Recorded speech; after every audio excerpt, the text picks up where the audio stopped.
Alright.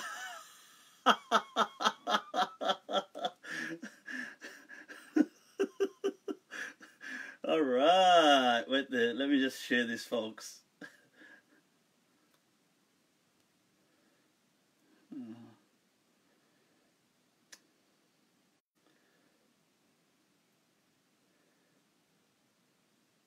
Just share this.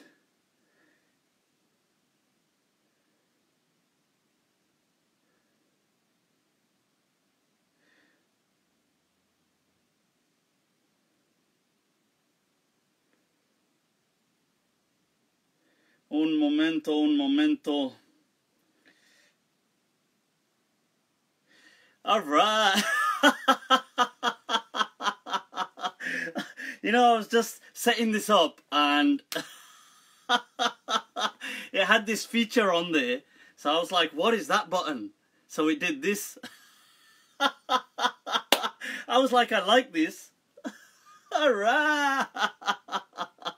Oh, wa alaikum assalam. How are you all doing, man? How are you all doing? What do you guys think? Shall I leave the feature on? Can you hear me, first of all? Can everybody hear me okay? Because I plugged in the mic a little late, so I can't really tell if the mic's still... Can you... Somebody give me a... Just give me a shout. Can you hear me okay? Wa alaikum assalam. Alright, people. That's what I'm talking about. That's what I'm talking about, folks. Alright, people. Alright, look at that magic. Alright, so... Right, people, loud and clear. Excellent. Shukran, Robin. Alright, ¿cómo estás? ¿Qué tal? How's it going? I know. I like the hat as well, although it's just a... it's just a filter, but it looks cool. I like it. Alright. Alright, people. Since you can hear me loud, shall I leave the filter on? You guys alright with the filter? Shall I take it off? Just give me a shout. So let's get this show started, people. Let's get this show on the road. Inna alhamdulillah wa kafah wa salatu wa salamu ala rasulih al-Mustafa wa ala ibadi alladhina irtada wa man bihudahum ihtada wa bi athari ahli al-Madinah iqtafa wa ba'd فالسلام الله على القوم أهلا وسهلا بكم ومرحبا بخير راغله bienvenidos a todos. Right, Huan Ying Layth and Swagatam, people. Swagatam, Swagatam, Swagatam. Alright, so how's it going, people? I need to kind of like be chilling like this and it like, oh yeah, oh yeah. Right, so I thought since I was doing the kind of relationship, some of the relationship questions, I put on my kind of like guru chain for the day. Just like one of those those gurus. Alright, so what's going on, people? What's going on? Talk to me, man. What's happening? Right. ¿Qué está pasando, mi gente? ¿Qué está pasando? What's going down? Salam from Islamabad. Wa alaikum assalam. Alright, so what are the questions? What are the questions? There's been quite a few things going on. 1940s. Right, yesterday had an awesome meetup. I want to chat about that as well. So, is this incognito mode? My incognito. When I gotta do one of my incognito missions. Where I can't be spotted. When people are like, wait a minute, is that Mufti Abu Layth? And then one, for God's sake, my car. My car kind of sticks out from a mile away. The difficulties of this life, huh? The double lives we have to live. So, what's going on, man? What's going on, folks? Talk to me, man. ¿Qué onda pasando, people? So, what are some of the questions? I want to talk about as well, like I was saying, some of the, I want to talk about, alright, let me just get to the questions as well that people have shared today. Un momento, por favor. Right, so I'll get to them as well, I've got them here. Right, what else is going down, people? Yep, Taqiyya. Robin has asked, ¿Qué es Taqiyya? What is Taqiyya, people? What is Taqiyya? It's an interesting question because Taqiyya is...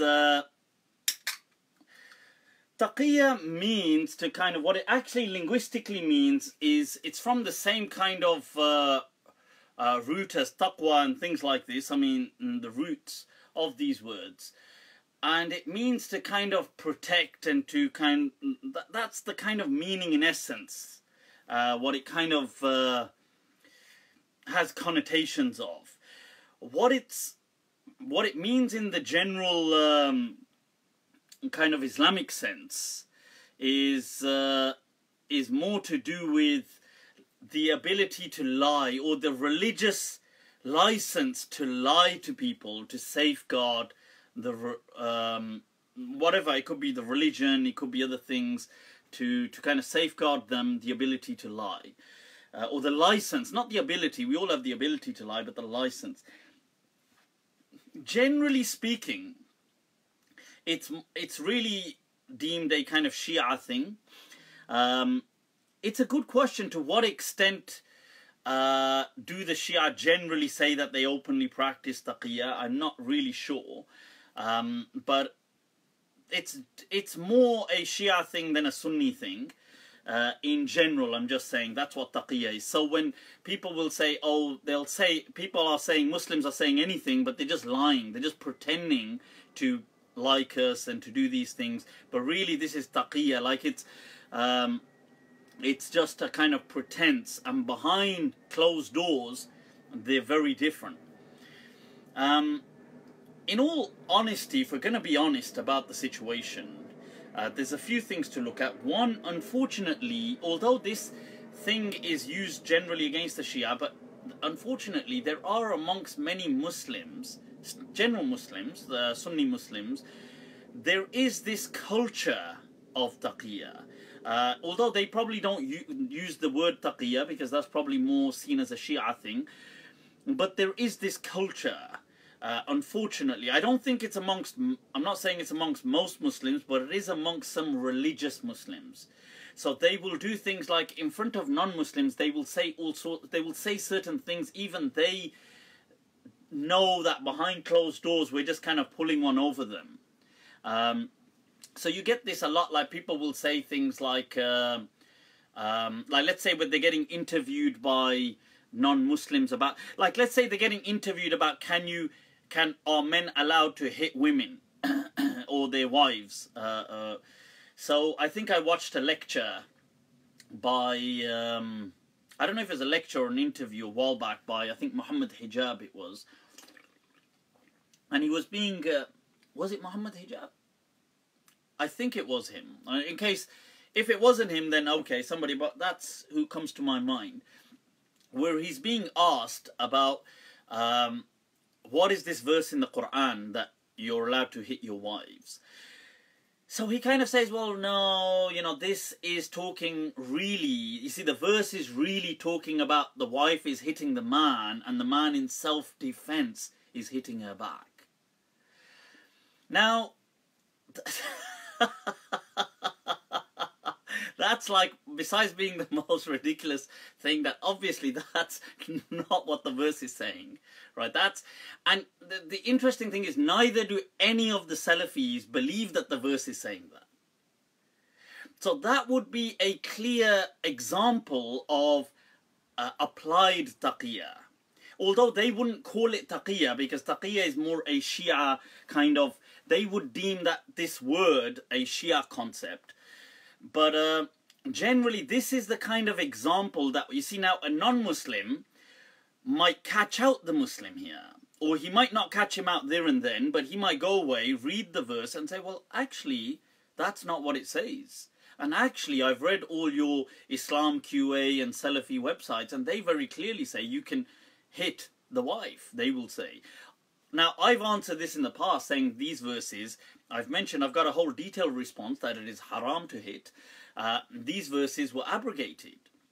Now, the point is, and I've explained the context in which they were, and there's a whole detailed response on that when explaining that, look, that was the warrior kind of society they lived in. Even the women kind of were of that mentality, and I explained in a, and it is on YouTube, you can check the detailed response. I gave an example of even in our day and age, like in 2017 last year, there was an interview of I gave the example of I think it was a Moroccan female singer who in an interview said that she said, well, you know, if I step out of line and my man or my husband doesn't give me a slap, then is he even a man? Now it stirred a huge kind of international controversy, her comments. And she said, I'm not supporting domestic violence, but I'm saying this. But what I picked up on that to say that, look, even in this day and age, some people have this kind of a mindset. If you went 1400 years ago in a warrior culture, like which was Arabia, which was really just about, they just survived on raiding other tribes, and they had a very similar culture to what came later, like as a parallel, the Viking culture. In that culture, people had this mindset, including the women, that if I was out of order, then he ought to kind of do this. So the Quran, what it did was just placed parameters at the least minimum, and as soon as that culture was to die out, it was to be deemed haram. Now, that was my response to these issues. Now, the thing is that, you see, like the Salafi as an example, like in that video clip, the other people, they will say things like, you see, they will believe that you can hit, but they will say to non-Muslims when they're asked, like they'll try to kind of word it in a... Now that is a perfect example of applied taqiyya. So I think like it's... So in a way, it is like, I think it's not fit, like, yes, taqiyya as the concept is a Shia thing. It's not generally a Sunni thing, but many Muslims today, religious Muslims, I don't think normal Muslims, like normal casual Muslims, don't do stuff because they don't believe that stuff anyway.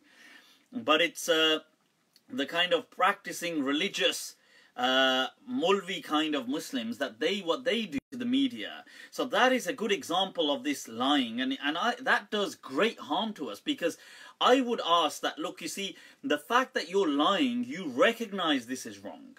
You know there's a problem with with this concept. Therefore, ergo, you ought to understanding. You ought to condemn that understanding. Because, you know, because you yourself, sorry, it seems to say it's up, right? Because that understanding is obviously problematic. Hence you're saying that, oh no, it shouldn't mean this or it shouldn't mean that, because you're embarrassed. So, alright. Layth was here. Yep. That Ali Dawa, that if we die, how do you know? Is it true that you said, if we die, how do we know we won't see Ganesh?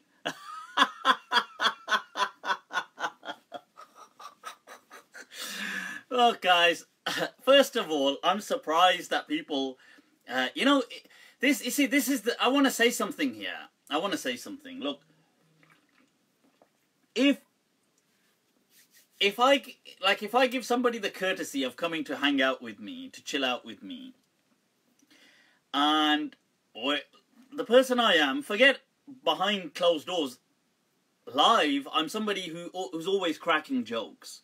Yeah. Now, I've got a wacko sense of humor. Now, if you have that courtesy of hanging out with me or chilling out with me, and then you try to share some of my jokes out of context, that just kind of shows the miserable low life of a person that you are. I want to just say that to start off with. Secondly, this thing about Ganesh, I can't, you see, somebody said Ali Dawa said something about you like this, that he came to see you and you said something about this. Can you explain? So I've had a few people ask me already. So yes, I mean, in this, what the context was, I think we were having a discussion about the afterlife, and we were saying like, you know, once you're dead and you get there, and I said something like, what if you get there? I said, yeah, what if you turn up and all of a sudden it's Ganesh?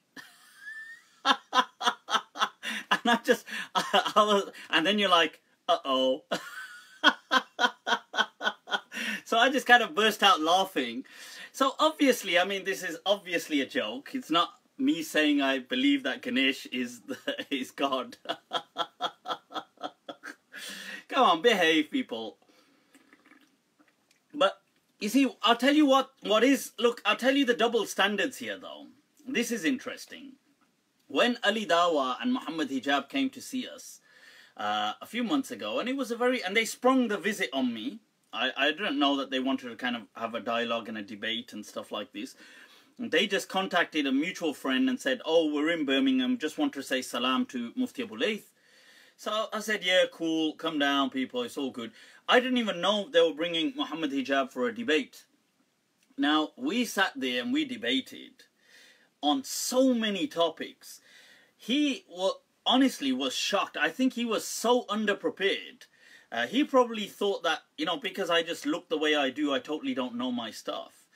So he discussed from things like hell, heaven, to evolution, to polygamy, to everything, to underage marriages, everything you can mention, usul, metaphor in the Quran, linguistics. I caught him out on several things, and he came, and I'm not saying this as a diss, but fair enough, it was a good, pleasant meeting. I don't think it was an intense meeting at times, but it was very friendly still. Like, we were still, they weren't disrespectful in any way to me, and I wasn't disrespectful to them, and I enjoyed the meeting. It was an intense dialogue, but I enjoyed it. Now, they asked us, please do not record this. Right, now this is the interesting thing, yeah? They said, please do not record it, and we had recorded some of it. Right, just kind of snippets and stuff like this. Now, they said, please do not record this and please don't share this.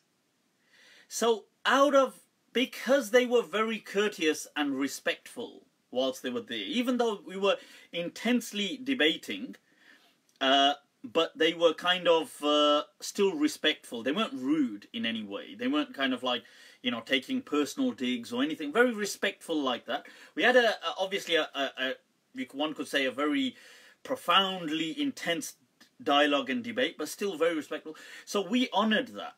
We said, fine, you know, we won't record it, and we won't generally share those things that we recorded.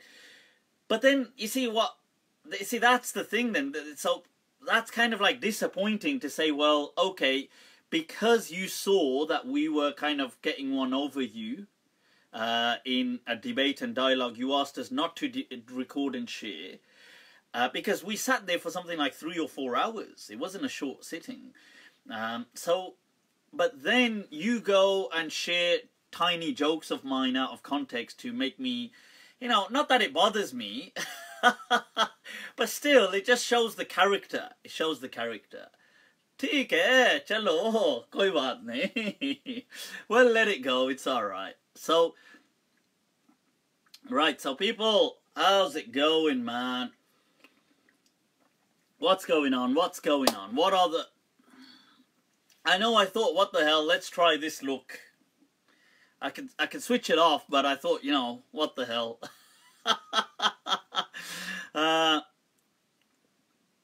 So the thing, yeah, I mean, these things don't, the fact that they said that doesn't bother me, to be honest, but it just made me think, wow, you know, like, because you were respectful on the day, and I appreciate that, and I was respectful back, but you asked me not to record because you could see that you weren't getting the upper hand on the dialogue or anything, and we respected that, because you were generally courteous, and you said, look, you know, please, Can you not record this and can you not share it? But then to go and quote my jokes out of context, whatever. About Ganesh, Ganpat. Oh well. So anyway, so what's going on, people? What's going on? Right, so when's leg day? I do leg day. What the hell? I do leg day. Right, so why people think you don't know your stuff? People think that I don't know my stuff because obviously they take a look at me and think like, what the hell? Seriously, could this guy really know anything from an Islamic perspective? And they will be like, what did you eat for dinner? Sabah Ahmed asking, what did I eat for dinner? Rice, kidney beans. So what's going on, people? What do you think about the historical Jesus who preached about a kingdom? That's actually a very interesting question. What do I think about the historical Jesus? There's a really interesting book. I actually recommend this book. It's written by Raza Aslan called Zealot. It was recommended to me by Sheikh Sajjad, actually, who's a dear friend and a relative as well. But I hadn't really heard of the book, but I got hold of it. I love listening to audiobooks, so I got it as an audio book. And I'm still actually going through it. I haven't completed the book, but it's amazing. It focuses on Jesus, alayhi salatu wassalam, as the Jesus of Nazareth, not Jesus the Messiah. So there's two, and it's just fascinating. The research he's done, I'm like, wowed. Honestly, I really am wowed by it. So that is an amazing, I would definitely, do you know Sheikh Suhail Teli? I'm not sure if I do, actually. Not so sure if I do. Some of your language is French to me because you're speaking Desi language. However, it's very, very, very personal, makes you. Alright, well, Amy, no idea. I don't, is it Desi? Am I speaking Desi? I don't, oh, am I speaking Urdu words in between? Is that what you mean? Estamos, alright, we get it, okay. That's just the way it is, and it's Birmingham after all. Is the quote from Imam Malik and Tasawuf authentic? No, it's not, actually. Can you speak Mirpuri? Hell yeah, I can speak Mirpuri. What do you think? Of course I can speak Mirpuri. But now, what is it? I'd say as in that famous legendary quote that un o galan nirya. That those, you know, it's not that time anymore. But of course I speak Mirpuri. I can speak Mirpuri. I tend to generally speak Urdu though. But yeah, so see, you need to be a person of this world. You need to learn different languages, people. Languages are so amazing. My Spanish is going fine. Sometimes I get lazy. Somebody had asked, what do you do for studying your Spanish? So I read from some of the books, especially on Kindle and stuff like that, and I have quite a few books on this. I'm going through them. I'm at an intermediate level, so I read like some of those basic kind of stories that they've made and stuff like that, and some of the Spanish books, and then actually I just watch a lot of things in Spanish. No, not those kind of things. Nutty. I just watch like a lot of the TV series and stuff like that in Spanish, and and obviously with subtitles, but it's amazing. It helps a lot. So, right, let me see. Alright, let me see.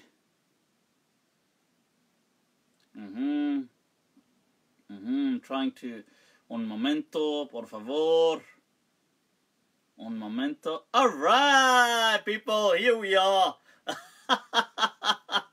Is that any better? Are we back? Is that... Let me just take this off. Damn, how do you... Alright. So, people, I'm back. I've taken the hat off. There it is. Wasn't really a hat, but... Why not, huh? Why not? So, what is going on? What is going on, people? Ah.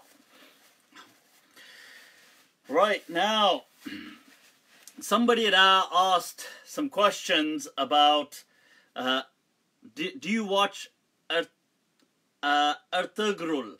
I haven't actually watched that, to be fair. Abu Muawiyah's in the house. Alright, Abu Muawiyah, is that you?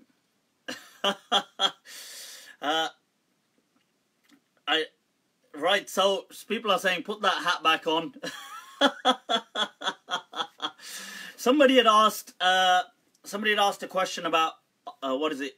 What do they call them? Lashes, extension eyelashes. Right, so are they permissible? Yes, they are permissible. They're not haram, unless you're eating them. But generally, yes, that's fine. You can wear that. Please watch it. Ertugral. Yeah. I mean, I don't know, man. I don't know. I got. Yeah, maybe, but it's just so long-winded.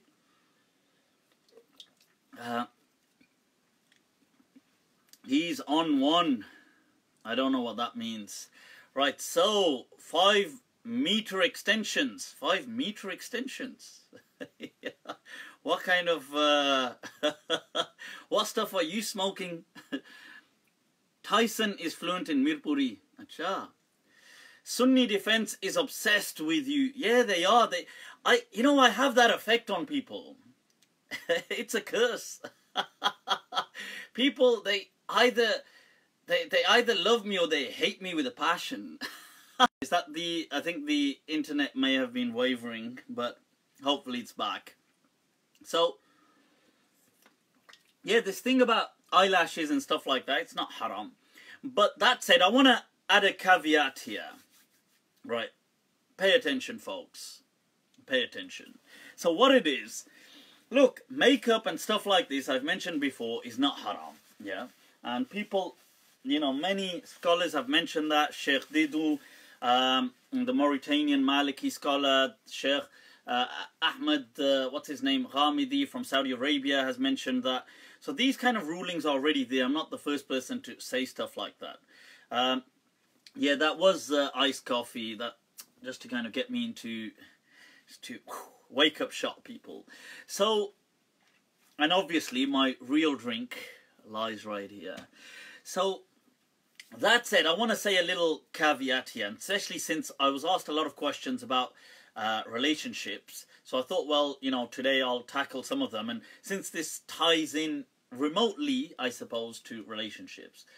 Look, you know, with makeup or eyelashes extensions or I don't know, you know, all the kind of, I don't even know I don't even know what the stuff is called, but you know, like whether it's going to be the foundation or the other stuff they put on, and girls put on like a kind of mask, and the complexion thing, and I don't know, like, but they put on loads of stuff. Now, you know, in my harem, in my harem, when I go in there time to time, I see like all the girls have put on all the but the thing is that, you see, what I wanted to say is that makeup is not haram. However, for the love of God, I have seen some of these really scary before and after images. Honestly, I have seen some images, like I've been like, you can go on YouTube and you can see, or you can see on social media, there will be some like makeup before after, like deceptive kind of makeup thing. Honestly, you'll be like, what the hell? That, for the love of God, that kind of makeup. Look, don't get me wrong. At the end of the makeup, the girl, of course, she looks good. I'm not saying she doesn't look good. But, God forbid, should there be some rain. Should the Lord send down His rain in abundance, then the guy obviously would be like, okay. Oh! No! Honestly, they are so different, so different. What the hell is that about? You can't do stuff like that. That's pure deception, man. That stuff's evil. That stuff, you need to put those people on a cross and just like, it doesn't make any sense. Like, what the hell? That's pure evil, man. You couldn't, especially if the guy had no idea. And this is the woman saying, well, you know, hey, I just did a little touch up with a bit of powder. And she's literally got a different face on.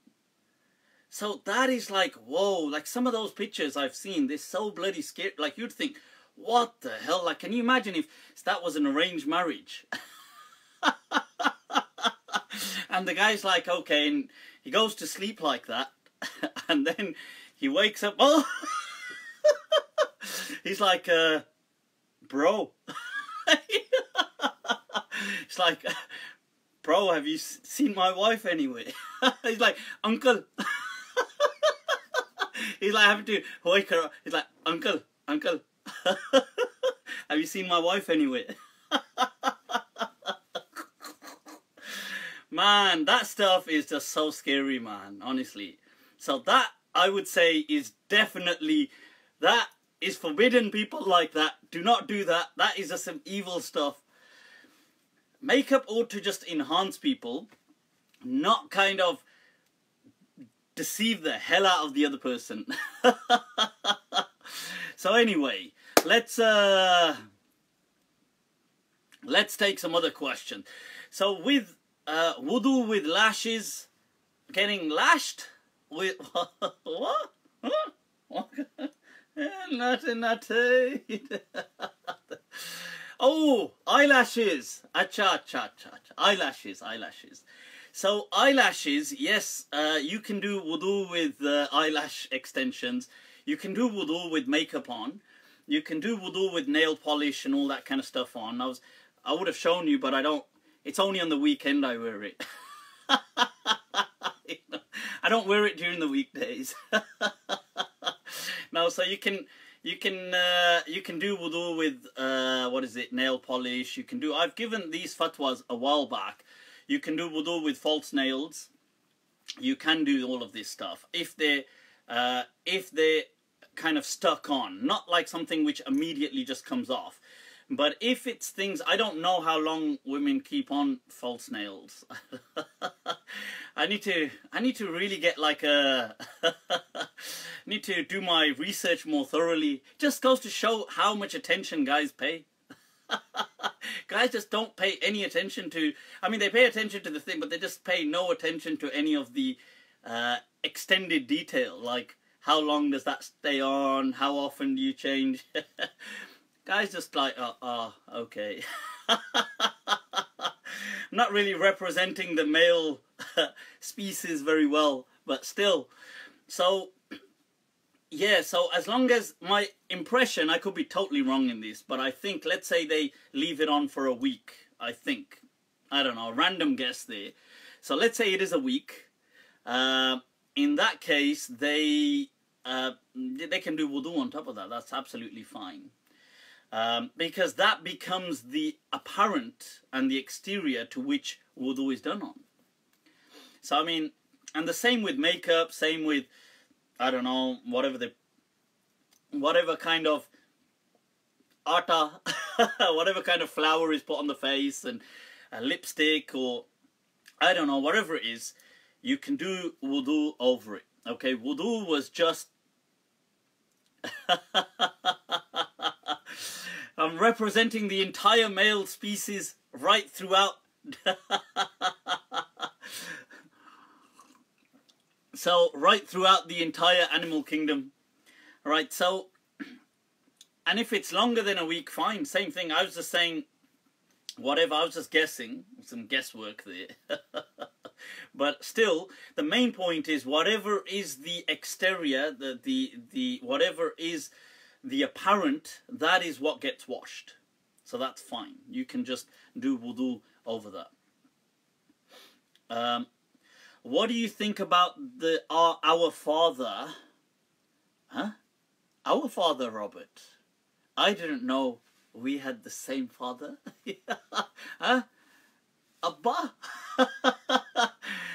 Robert Drieb. I don't know if Abuji has been over there. I don't know if my father has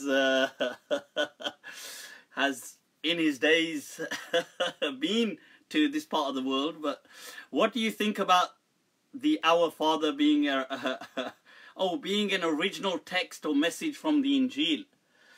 Oh, cha, you meant that father. I thought you meant our father. I thought you meant dad. So the thing, as to our Father, as in our Father who art in heaven. Yes, there's nothing wrong in the Christian sense. In the Islamic tradition, we don't refer to God generally. We don't refer to God as Father, as Ab or Walid or Ab or stuff like this. We don't in our tradition. But in the Christian tradition, they did. And you can see that in earlier traditions they did. You can kind of see where they were kind of making that connection. Even in the Islamic tradition, sometimes people say you do see sometimes the term like we are all the children of God. So in the Quran, Allah, when speaking when Allah is paraphrasing the Jewish people, like speaking on their tongue, saying that the Jews said, "Nahnu abna'ullahi wa ahibba'u," that we are the beloved of God and we are His children. So that's a verse in the Quran. It's not that here the Jews were saying that we are literally like God is our dad, like He literally gave birth to us. Nobody was saying that. And neither was the Quran implying that when it said, "Nahnu, abna'ullahi," we are the sons of God. It was simply saying that we are the chosen people of God. So, we are the children of God as in a sense of endearment. That's all. We're dear to God. I don't think there's really any confusion like that when people say in other traditions. In the Islamic tradition, it was kind of cut off because I think to draw that distinction between Christianity and Islam. But otherwise, it's not.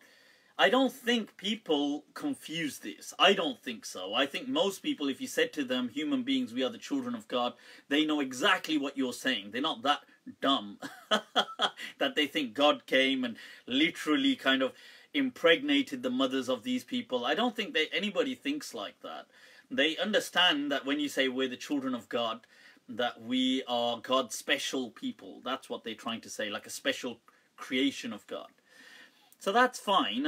But in the Islamic tradition, we generally don't use. Some people, you might hear this sometimes, rarely. It's not common, but you might hear it in some places as we are the children of God, people saying it. But generally they don't. They refrain from that. And as to calling God the Father, Muslims don't.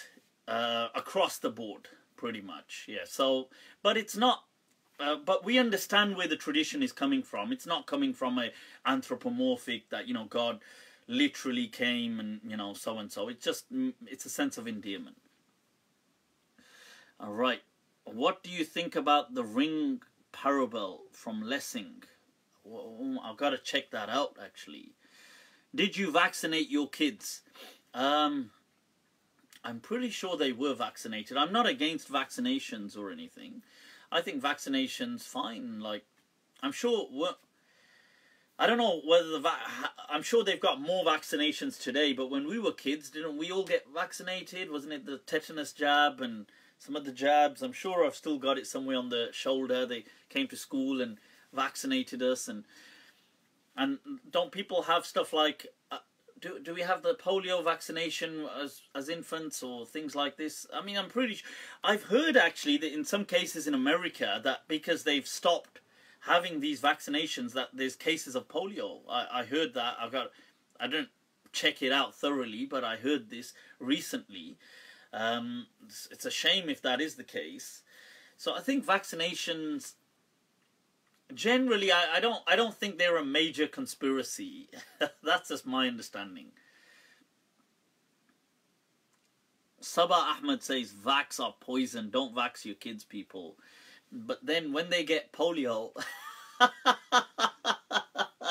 when they turn up with these ancient diseases like TB, then you'll be like, but I never said you had to listen to me, for God's sake.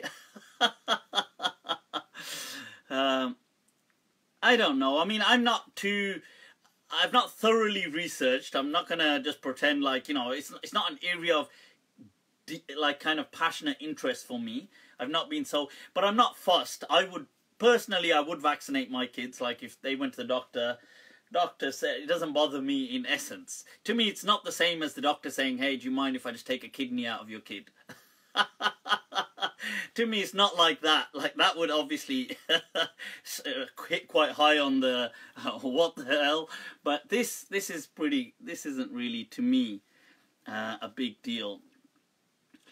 Is it allowed for a man to marry a second wife without the permission or approval of his first wife? In this age, Abu Unaysa,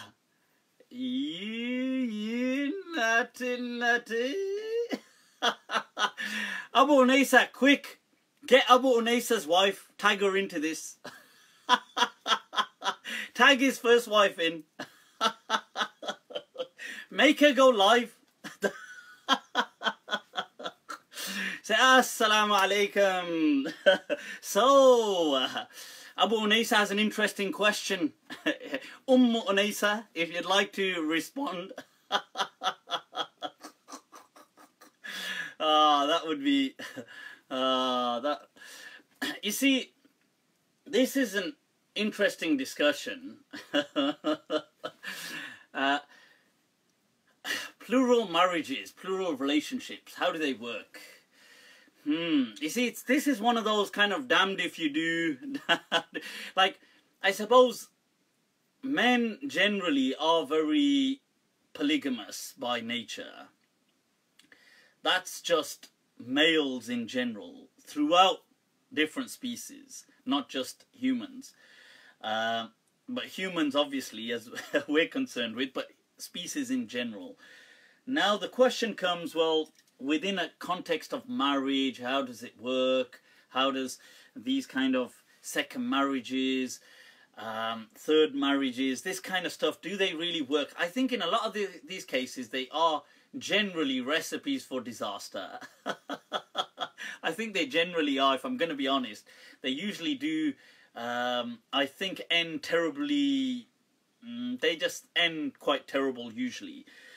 That said, if a person, from an Islamic perspective, must a person seek the permission of his first wife? See, this becomes quite a strange question, because from a technical perspective, I suppose he could get married without seeking permission from his first wife. That could happen, and Islamically the nikah would be valid.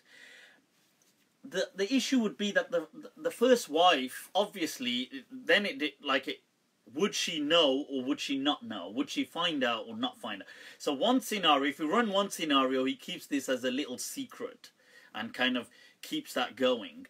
I don't know, some kind of secret marriage or something. The other scenario, she finds out.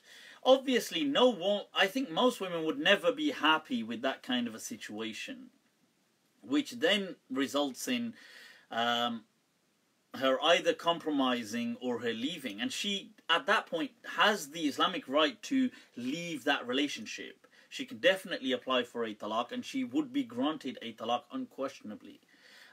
So that would be because when that's happened, in most cases, the first relationship is it's gonna mess up.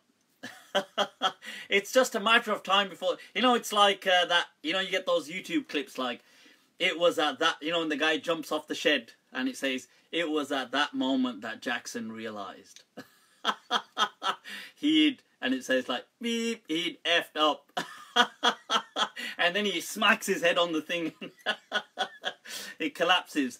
So this is the kind of thing that would happen in most of those cases, I think. In some cases, to be fair, I have come across a few cases as well that people just compromise.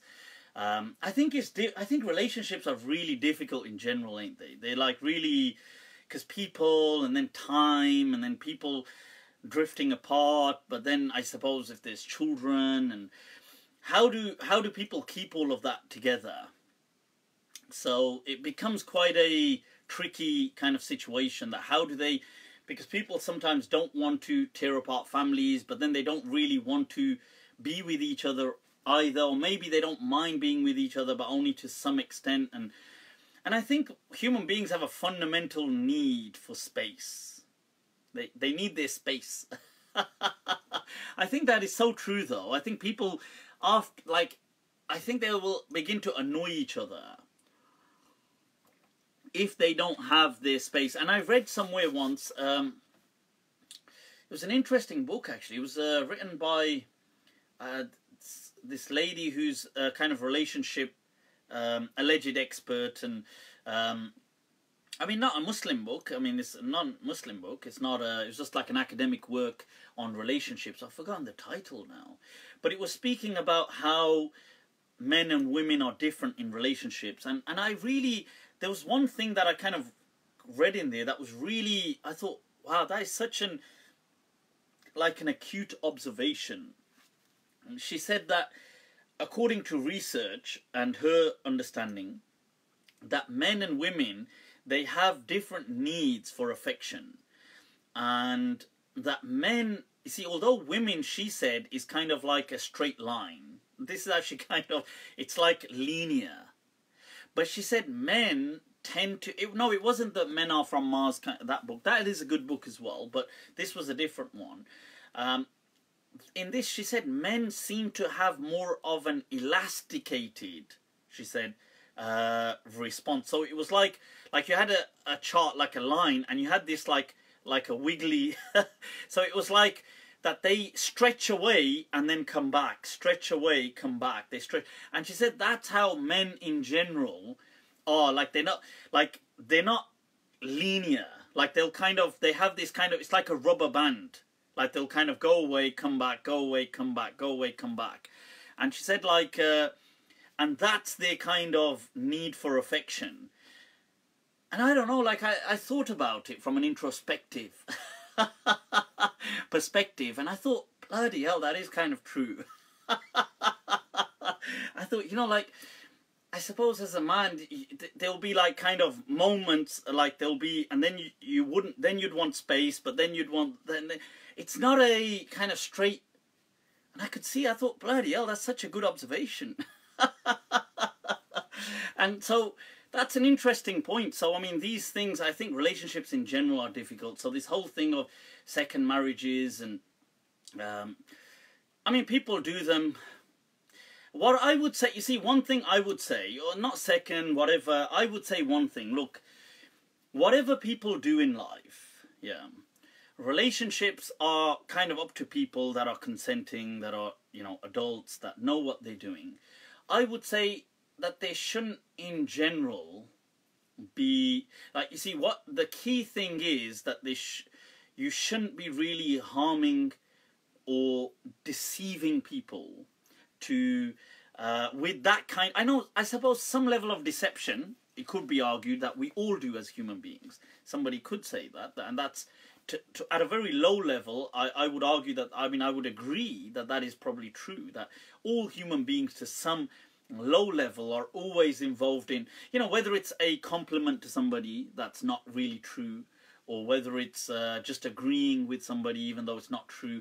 These are also falsehoods, but they are kind of low level.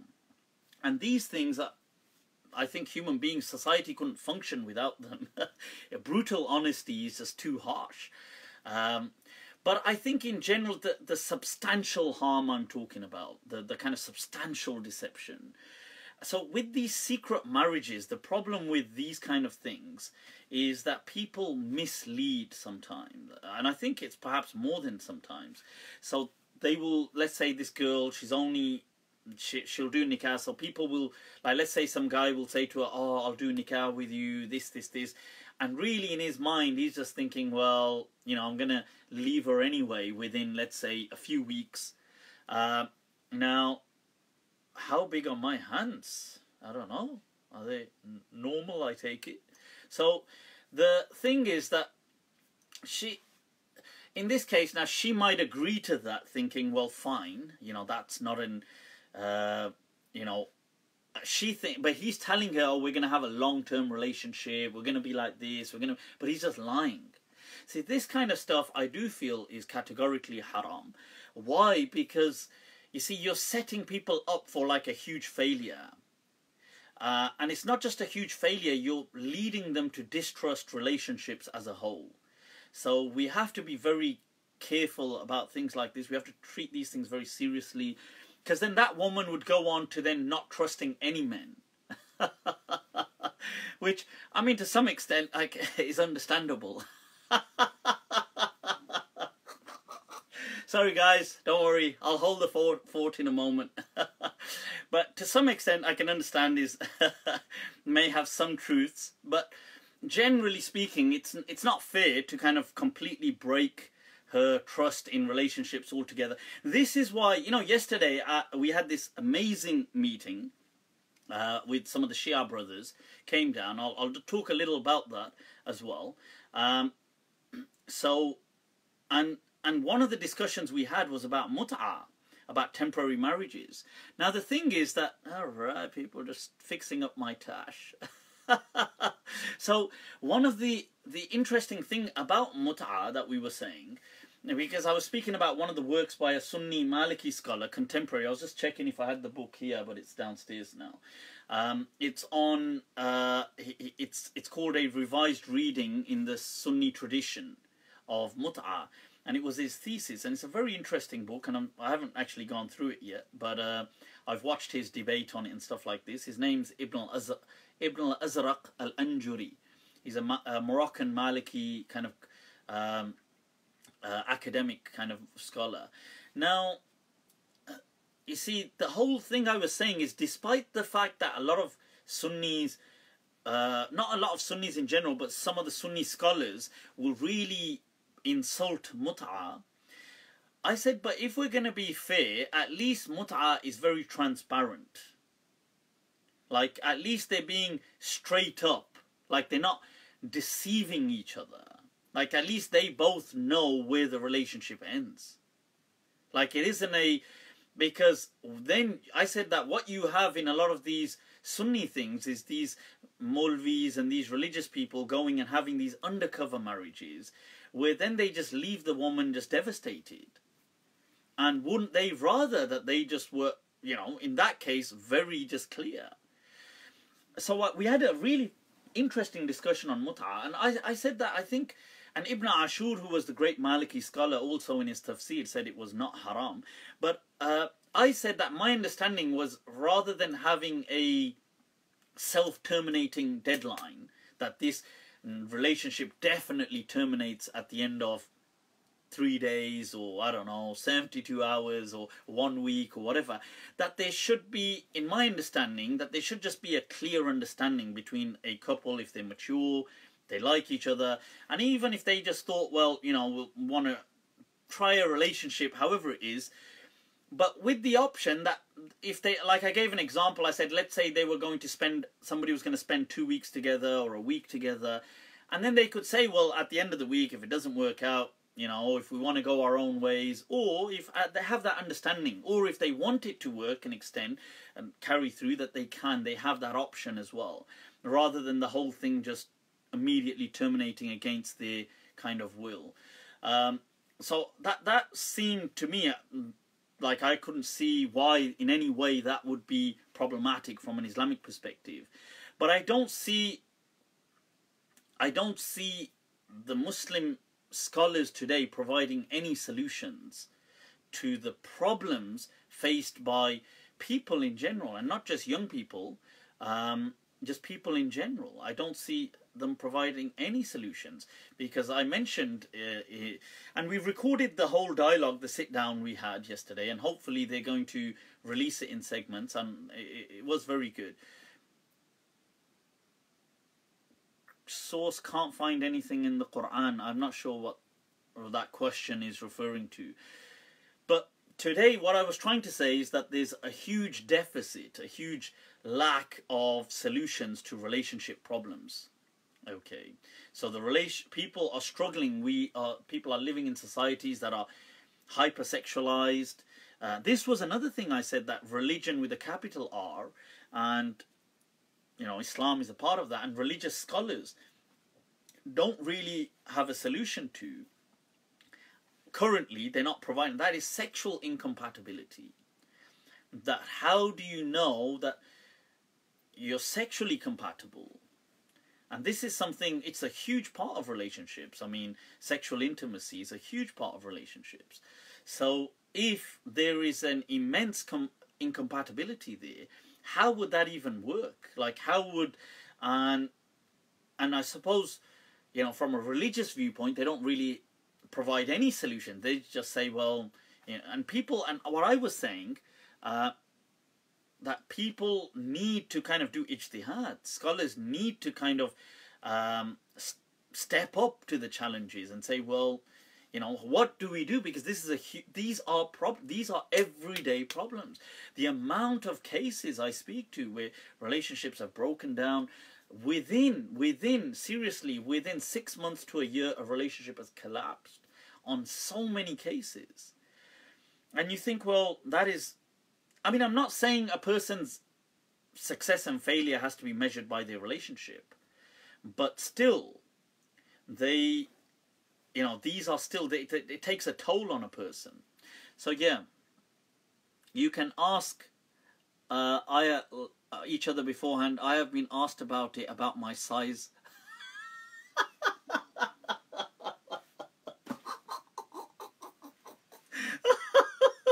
You've been asked, Tuti Hood, Tuti. You've been asked. So, Assalamu alaikum. So, Akhi, what is your size? Well, brother, I have brought a pic. I have brought a life-size pic. Let me take out the A3 sheet of paper. Brother, sister, I thought you might ask that question. So I have hired that billboard over there. On the drive out, if you just pay attention to the billboard, you can see my size.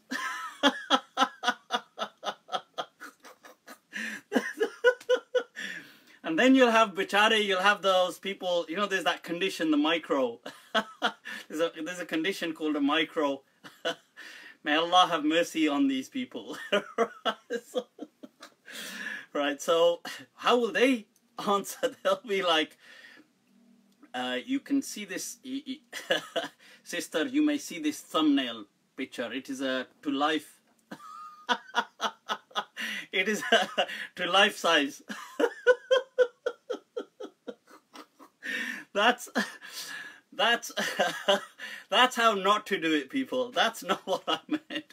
Right, so when I said that, that's a very awkward, come on, what the hell? In the first conversation, they're like, so, well, sister, well, it is very interesting that you asked this question. Or the second, the sister has asked a very interesting question. That's not what I was talking about, by the way. I was talking about general. I mean, I suppose that could be part of the equation, but I meant the general compatibility, because some people may not be very sexual, some people may be very sexual, some people may be very, and people are different, so that's what I meant. As opposed to the HD 4K quality pictures that you're carrying around. Right, so yeah, coming back to the questions. Why ask that? Why do women have to cover their hands and feet? How would they drive men crazy? Sam Ali, big feet. Well, then you know big. Right, so women don't have to cover their hands and feet generally. I think that's really strange to say that. I know a lot of the madhabs have taken that ruling, but it's not true. Women don't cover the hands and feet in most part of the world, most part of the Muslim world. That would just be, most part of the Muslim world is it's hot. They are hot countries. Okay, so women don't walk around in socks. Just saying for the record, people don't live like that in hot countries. Okay, in deserts and stuff, people don't walk around wearing socks in general and stuff like this. So I'm just saying, right, so that's not necessarily the case, okay, so they don't need to cover their, and it's not because it drove men mad, although I know there may be many people that may kind of say, well, we choose to differ, Mufti, we choose to differ, but that wasn't the reason. The reason those people said about women covering completely wasn't because they were saying they're going to go mad by looking at their hands or something, although I'm sure that these are still very, you know, obviously very feminine features, unquestionably, but that wasn't the reason. It's just because those scholars took it as a blanket statement, which, by the way, isn't proven by any clear hadith at all. There isn't a categorical hadith at all to prove that women must cover their hands and feet and stuff like. There is nothing categorical like that. That is in the hadith that is unquestionable, and it definitely isn't in the Quran. And one could argue, if anything, from certain hadith you would find a different argument. You know, like, so I'm just saying that that's not so that wouldn't be generally the case. I've been asking my question for ages. Was Noah around at the time of the Sumerians 8,000 years ago? If there were 124,000 prophets. You see, Noah alayhi salam, I'm not sure. I'm not. You see, the kingdoms of Sumer and those that came after, right up to and all these kind of kingdoms in between, that were in ancient kind of modern day Iraq, if you like, the cradle of human civilization. And places in, you know, after, like Babylon and stuff like this, and Mesopotamia. These, where exactly was Nuh alayhi salam? I don't know exactly when he was. I obviously wasn't there. I know he was ancient, very ancient. I don't know if it was in the time of Sumer, or was it just after them, or was it around? Because the Sumer, I think sometimes people call the whole thing the Sumerian civilization. But in essence, they weren't actually one civilization. But Sumer was the most ancient, and it had a major role, so therefore a lot of people just call it all. So it's like saying people referring to, I mean, this is a poor analogy, but it's like saying people referring to, let's say, the Indian subcontinent as India. It's a poor analogy, but I'm just trying to bring it a bit closer to your understanding, that if they look at, let's say, Nepal, or Sri Lanka, or Pakistan, or Bangladesh, like, they might just refer to the whole thing as Indian. In a, I mean, in a poor analogy, but in a similar way, because Sumer was it was one of the most ancient known civilizations that produced so much. The other civilizations after it, like and these other ones, they're sometimes attached, and the people just call it all the Sumerian kind of civilization, but they were actually separate civilizations. They weren't actually just one. But they become known, it kind of arches, if you like, and shadow eclipses the other civilizations. So I'm not sure where Nuh alayhi salam was, but he was definitely amongst, you know, that kind of period. And they have those civilizations have a discussion of a flood, and hence their documentation of the antediluvian and the post-diluvian kind of calendars and change and stuff like this. What was created first, the throne or water? These questions are absurd. Not the throne, nor what, like, all you need to know is that Allah, however He did, He set about creation. The throne isn't a literal throne. It'd be absurd to imagine that God sits on a throne.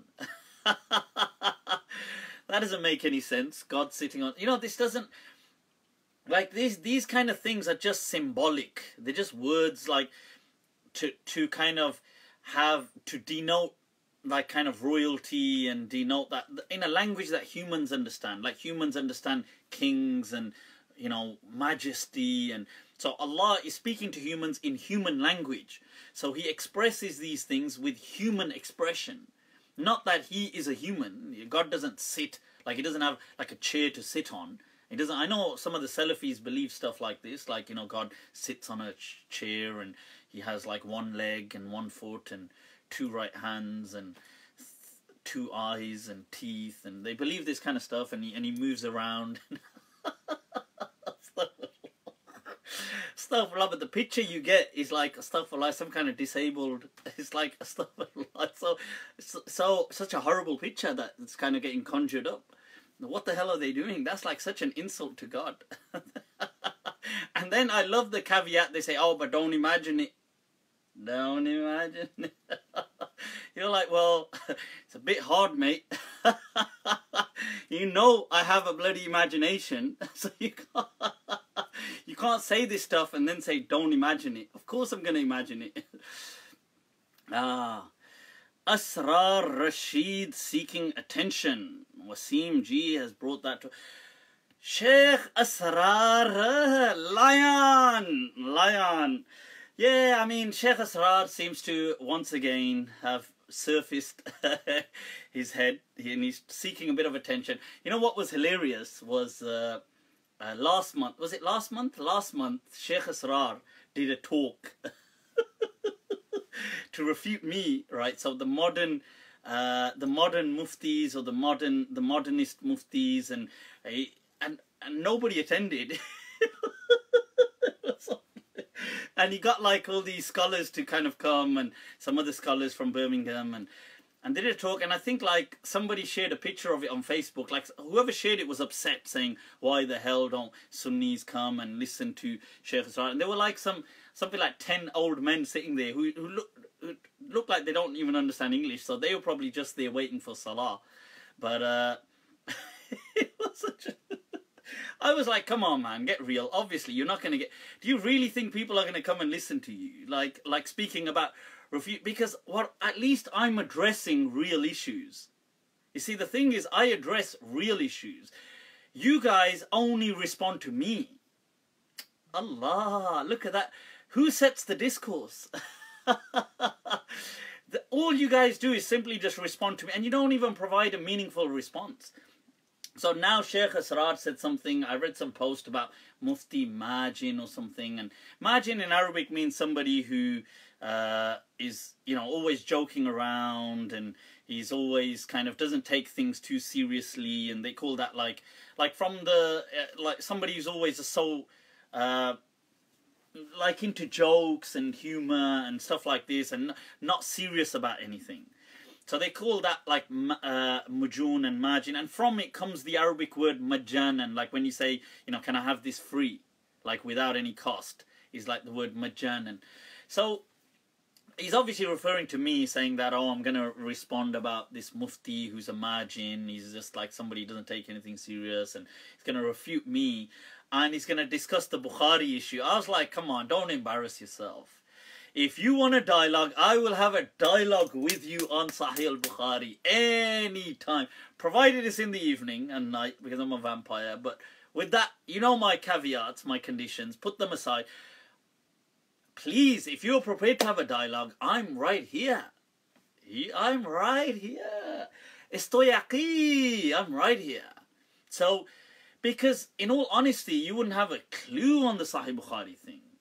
A clue on the Sahih Bukhari. You wouldn't even have a clue. The Sahih Bukhari thing, without not trying to be disrespectful, but a lot of the kind of Brailwi circles in general, they're not really clued up on things like hadith literature and stuff like this, and maybe 1-2 of them now are looking into stuff like this, but generally they're not.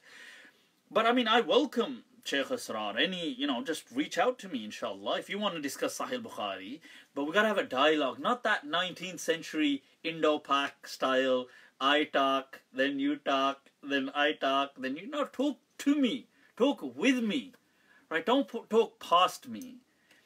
And if you're ready for that, and he wants to, in the same discussion, he's going to do something, I think, I don't know, in a week's time or something. He wants to also refute me and Sheikh Hamzah Yusuf. I was just honored that he's refuting me with Sheikh Hamzah Yusuf. I was like, wow. I'm honored. So he's going to refute Sheikh Hamzah Yusuf as well on evolution. And he's going to obviously try to attack my Bukhari thing, Bukhari Gate. But yeah, so that's that. And he did prompt me that, where is your video on Isa? And so that is a good prompt. And so shukran, Sheikh Asrar Ji, my beloved, mi amor. Right, so shukran for that. I truly have been distracted. That is a true statement. Just distracted with other stuff, usual. As we do in life, get distracted sometimes. In all the other the non-serious stuff that you're saying. And also this Bukhari Gate thing, there was months of research going into that as well. So but he's right. Where is my Jesus video? I need to do it before Jesus comes back. Because there's no point doing it if Jesus alayhi salam has already come back and then I'm doing a video saying Jesus ain't coming. So inshallah, he's prompted me. I appreciate that. So I am going to get back onto this, and I'm going to try to hopefully within the next 2 to 3 weeks get this out there as a course, inshallah, God willing. Right, so let's get back to some of these questions. Would you recommend a Sufi believer to date a Deobandi? I mean, to me, you see, it's not so much about the sectarianism or the stuff like that. It's more about the mindset. See, some people are just awkward people. Like, it doesn't matter on how, they're just awkward, and you just know, like, if that mentality doesn't fit with you, that this relationship just generally won't work. And some people, it doesn't matter. Like, you probably would never even discuss things like this. I know it sounds weird, but I think in many relationships, people don't even really discuss religion, do they? I don't think they, I mean, obviously you do certain things, like people would pray and they'd do, unless somebody's a control freak and they want to control the other person, like don't do this, or don't do that, or, why are you doing this? This is a bid'ah.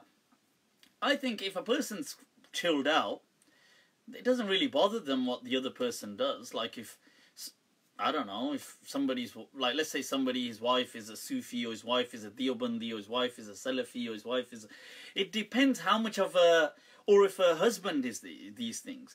It depends how much of a nutcase are they, as opposed to the sectarian thing. I think if people are decent human beings, these things shouldn't really matter. Unless you start to impose your views on each other, then it becomes a problem. I actually find things better that you don't even generally, unless sometimes you might discuss something religious, fine, but generally you just do your own thing. You don't really have, I wouldn't personally even, this is just me as a person, I wouldn't even really tell somebody to pray. I wouldn't personally. Like, when I say tell, I mean, like, let's say, like, my wife, or my wives, my concubines. No, I generally wouldn't. I'm not that kind of, because to me the thing is, people know what salah is. Why? they pray. Alhamdulillah, I would never. This is, as I'm saying, as a person, I would never monitor people in their salah. I would never, and I don't personally. I mean, I know some people are like that. They'll say things like, "Have you prayed?" and "Have you done this?" and "Have you done that?" I find these things to be quite controlling. Like, I don't see. People may disagree with me. I'm not saying they have to do things my way, but okay, if it works for them. But sometimes I find that if you tell somebody to pray, they probably don't want to pray because you're telling them to pray. So shouldn't they just pray on their own if they want to pray? Like, I mean, why is, like, it's different. Okay, they're going to see you praying anyway, or they might see, but why is, like, to me, these things, Islam, you see, relationships are not about imposing religion. To me, they're not about, like, you have your faith, you should be secure about your faith. You don't need to be kind of insecure, like, oh, I need to impose my my understanding of the deen on this person. What the hell is that about? I mean, but maybe people disagree and they have the, would you lash your wife if she burnt your roti? Like, whoosh, take out the whip. Right, so, I mean, no, I mean, these things, food, you see, this is another thing. I'm not actually, as a person, I'm not actually fussed about food. I pretty much eat anything. I'm not obsessed at all about food. So, yes, I eat. Obviously, we all eat. And yes, I appreciate nicely cooked food. That said, the food cooked generally is very nice. I won't lie. But I'm not actually fussed. Like, I could, like, let's say now, like, imagine there was no food cooked. I would be happy to just eat anything quickly. Like, I wouldn't be, like, fussed. A breakfast, eggs, sausages, stuff like that. I would just eat it. Porridge, I would just eat. I'm not actually somebody very kind of like, oh my God. Like, yes, as long as I eat, that's the main thing. I'm not actually so particular. I'll pretty much eat anything. So that's, I suppose, but some people I can imagine. Sobia Akhtar Layth, I can imagine you bend. Yeah, nutty.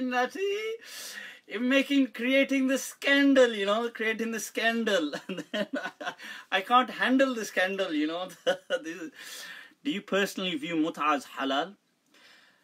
I am inclined towards Ibn Ashur's view that it is not haram. I am inclined to that understanding, yeah. After having read a lot of these evidences. At first I did think it was haram. After reading some of what like Ibn Ashur has written in his Tafseer, after this detailed book, listening to those lectures, you see, I try to be objective. I try to be, like, follow reason and evidence. And although, like I said, I wouldn't necessarily encourage that. Like yesterday, the discussion we had, I would encourage, even if it was like people wanted a short relationship, that they just have an understanding, but with the hope that it could carry on, rather than it self-terminating. Because maybe the two people, maybe they think, well, wow, this ought to really work. Or maybe they have an understanding that, look, if it doesn't work, we just go our own way.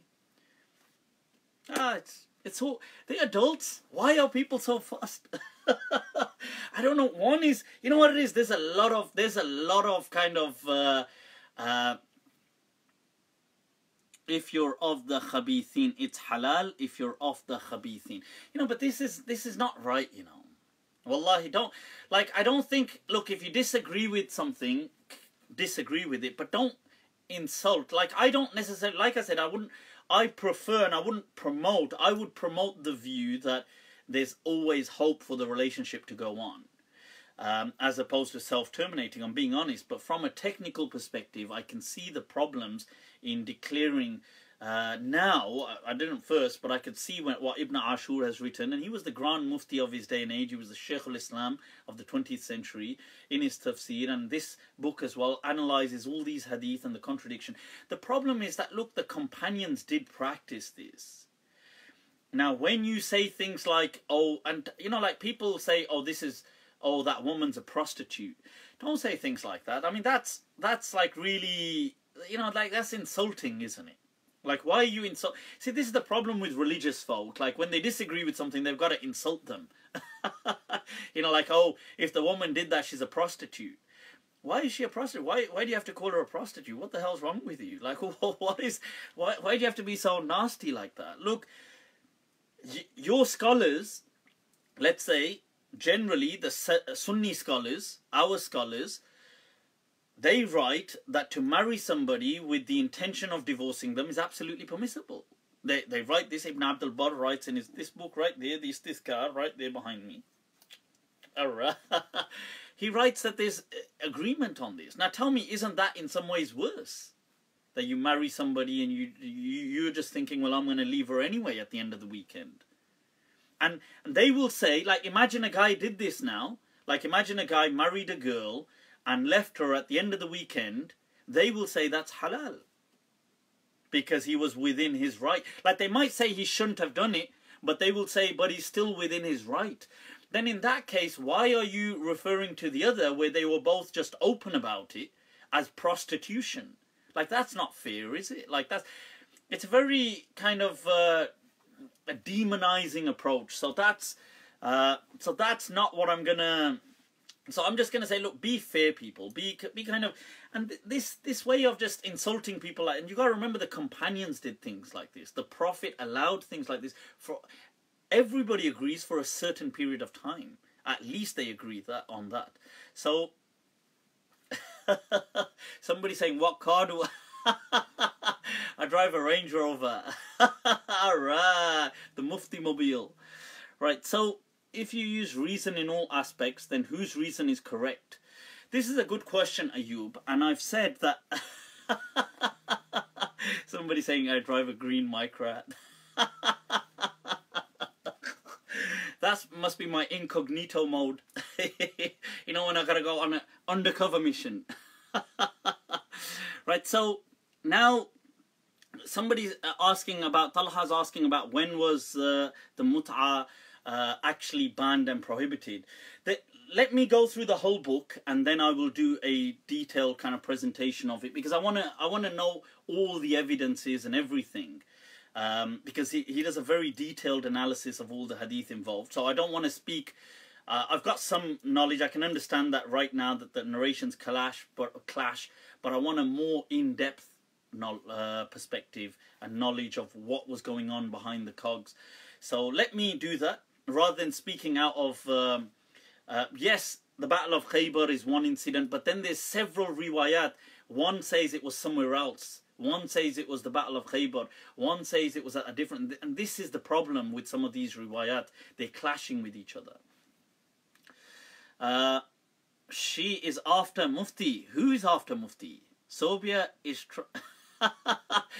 Well, you know, I should have an application form that you can just like kind of download to become a concubine.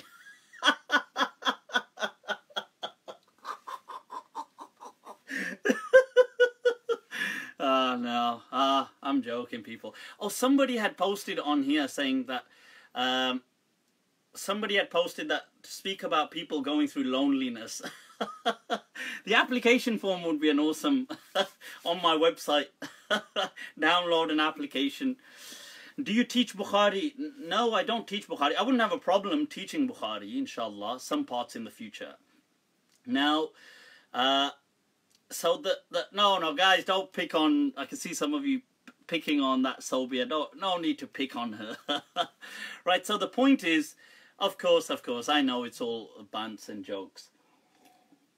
So the thing that I was saying, somebody had asked about loneliness and what should people do? I think that's a very good question and very good point, that loneliness is a big issue. It's actually a very dangerous issue, because you see, the more it's ironic, because the more we're becoming connected as an international community, the more we're becoming alone. And I think this is one of the great paradoxes of our age. So we've kind of become more connected yet more lonely, and it's like, wow, like I don't And I'm just like, trying to just fathom that, what's going on. So I think it is true that people do struggle, and I think anybody can struggle with this. It's not like, I'm not saying this as a, to kind of, people who are lonely are losers or something. That's not true. Like, people, every person, doesn't matter who you are, how much of an extrovert you are, you can sometimes feel lonely. It's not a, you know, it's not something which I think this is an innate human kind of thing. So it is quite sad, and it is, and then somebody had asked, what do they do about relationships? Somebody had posted on my thing, and it does lead to depression, and it's actually one of the major things that leads to death. Loneliness. I mean, there's a great Harvard study on this, and I watched the kind of details on it. There was a whole program on it. It was really like, wow, it kind of really shocked me. So I think these things are true. What can people do? I would say, look, sometimes it's okay to feel. Do I ever feel lonely? Yeah, I can feel lonely too. No, look, I think sometimes you can. It's not like, this is what I was about to say, that look, some kind of low-level feeling lonely or feeling down is normal. Every person will feel that at some point. That's very natural. It's okay to feel that. It's not like, you know, like something, oh my God, oh my God.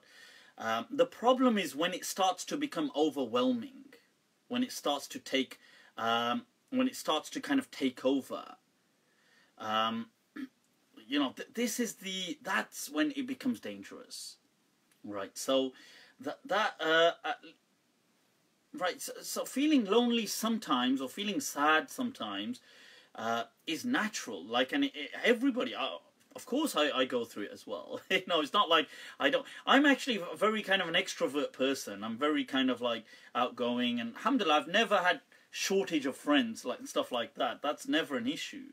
And I'm very great. I have very good friends, like very trustworthy, really, you know, like on a level, which is something which many people don't have. That thing has never, alhamdulillah, is not an issue. But still, even then, you can feel it. It's not like, you know, sometimes you could just be there and you're thinking. See, I'm really into poetry, so sometimes poetry really hits me, and it can really, like, some of it can be so powerful, it can just kind of crush you momentarily in the moment. But that's okay. You know, it's very normal. It's a normal human emotion and experience. The problem is if this becomes the norm. You see, like, if it's a moment, like on some evening you felt like that, that's very normal, you know, it's not something. But if you are generally like that, if you're generally feeling lonely, if you're generally feeling kind of like sad most of the time, or it's getting to you a lot, like it's where you are on the spectrum, if it becomes overwhelming, you need to do certain things to snap, to kind of like, to get out, you need to get things to help yourself. One of the things is you really need to make human contact, actual human contact, honestly. If you have friends, you need to go meet up with them. You need to kind of like just do something, like just get out. If you go to the gym, go to the gym. If you go watch something, go, you know, do something, like make contact with people. It's too important. And you know, when you make human beings, we are social creatures. Isolated on our own, we can survive, but like, our world becomes something else. So when we meet other people, it kind of allows these things to just evaporate, and you just, that interaction, human contact is too important for us. Al-insan madaniyun bit-taba', as you know, Ibn Khaldun had said centuries ago, that human beings, we are social creatures. So do not undermine. So if you are lonely, and somebody had said, what about relationships? Explore different avenues, man. Like I don't know, like, I know there's a lot of websites and stuff like this, and I know some of them do take the mick, and they're kind of like just people joking and doing stuff. I think there's apps now, you know, there's like the Muslim version of like Tinder. Right, so stuff, there are these kind of apps. I haven't been on there. But I mean, there's these kind of things, and what you do is you can kind of check these apps out. You can go on these websites. But maybe, like, what I'm trying to say is try them out. Like, if you, or maybe you know people through social media, or you know people through, try them out. What I'm trying to say is you've got to try to meet people. In some way, we have more opportunities today to meet people. Yeah, there's one called Muzmatch or something. That's right.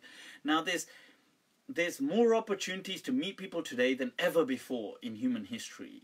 But at the same time, for some reason, we've become so unconfident in meeting people today than perhaps ever in human history. Like, it's weird. Like, we're in a paradox, man. We're like totally. There's somebody said a lot of gold diggers. A lot of gold. Yeah, I mean, I'm sure there are a lot. You know, I listen to some relationships as they've kind of broken down, and some, I think, damn. Some of the people stuff are like, you're right, sometimes you do get people very, like, wretched, evil, I don't know, man. Just people that are just really problematic. But this is why I'm saying you get to chat to them first, you get to learn about them, you get to kind of like, you know, try to see that human thing. And maybe, you know, in some ways, maybe, I don't know, like I said to somebody that maybe some relationships where there's distance, I don't mean it has to be like actual long distance like that, but I mean distance as in the human distance. Maybe, I don't know, like if people are, maybe that works, I don't know, maybe that for some people it doesn't, but at least to kind of get to know people. That do you, because I speak to so many people, they're like, oh yeah, we spoke to this person, he seemed alright, we went there, we got married, he's a horrible person. And you think, well, okay. You say, well, didn't you actually speak to each other before? Say, oh yeah, but you know, I think, like, I don't know. But I get the fact that, you know, sometimes it's difficult to tell, but maybe there should be grades to this, levels to this thing, you know, levels, a gradual approach to this relationship thing. I don't know, like, I think some women join the dating sites for dinners. What the hell, if they want a dinner, give them a dinner, who cares, man? What's so bad about a dinner? So, was Adam, so that's some advice on things like that. Was Adam an individual, or rather a word referring to mankind, much like the word insan? That's an interesting discussion. Somebody just wrote Dixie's. Like, have a Dixie's dinner. Right, so, Adam alayhi salam. See, like, we're jumping between topics, in between. We were thinking, because I was saying, I'd been asked quite a bit about relationships. So I did say I'd respond to quite a few things on them. A reply to Sunni Defense. Sunni Defense haven't answered anything I've said. Ask them to bloody answer my actual questions. You know, like, these people are just obsessed with me, Sunni Defense. They could be obsessed with me. So they had this guy come on there. I don't know him. They had this guy... kind of reminded me of the Kung Fu Panda. You know, the Kung Fu Panda kind of cartoon. So he came on there and he said, well, oh, rather. And he tried to refute me, but there was no refutation. Right? There was no refutation. Right? So, like, I was just waiting for a refutation. Oh, well, I will clearly answer his response. Well, that's not true. For Abri, of course he was reliable. How was he reliable? Oh, because somebody 150 years later said he was reliable. Oh. Well, is that how it works? Do you also approve, people's credit? from 150 years ago as well. Do you say, yeah, that person definitely, you know, how do you've never known the person, you've never known anybody he's known, how can you vouch for him? And then they just totally avoided the question, and then they said something like, look, here, Sahih Bukhari, I'm going to show you some of the differences. The differences are, look, an easy vowel difference. Chapter heading titles, rather. And look, and the chapter heading, I couldn't care less about the chapter headings. Like, yes, they are different too. And he picks one name, like he says, look, here it says Umar, there it says Amr. It's not a big difference, this one. I know, brother, this one not big difference. Why not go to the big difference? So he ignores the real challenges I'm presenting and just tackles this stupid little low-level, oh, the chapter headings. The chapter headings were all made up, a lot of them. I know that. That's not the big deal. The books, the hadith had chains different. Names, entire names in the chains were different. You know, like, so answer the actual point. Who actually said Farabri was reliable? You know, this kind of nonsense, oh, Farabri, I saw somebody saying, oh, we've answered enough now. I'm thinking, okay. And this is their answer. Oh, because why else would people take from him? People took from loads of people. It doesn't make them reliable. I even quoted Al-Khatib al-Baghdadi in his book saying that, look, by the way, when, wasn't it from this book? Here it is, still here actually. Look, see? Look at that. I even quoted from his book on Kifaya, page 84, that he says that anybody who says that just because somebody who's reliable transmits from somebody else عن غيره تعديل له بأن العدل لو كان يعلم فيه جرحا لذكره, based on if this guy knew he was problematic, he ought to have said it. This is what they're saying. What does Khatib al-Baghdadi say? هذا باطل باطل باطل باطل. This is utter garbage, utter nonsense, he's saying. باطل. Says لأنه يجوز أن يكون العدل لا يعرف عدالته. Could be the person didn't know about him, you just transmitted it. But فلا تكون روايته عنه تعديلا ولا خبرا عن صدقه. Just because you transmit from somebody doesn't make him reliable. Look, Gangu Teli, Kung Fu Panda. This one not nice, my friend. And Zahabi says the same thing. Ibn Hajar says the same thing. Oh, I got you. So, you know, don't try this one. You know, this one too much. So, when they try to, you see, at least quote your actual books. You're supposed to be based on hadith, for God's sake. I'm quoting hadith books. I'm not making this stuff up. The difference is I just make this look good.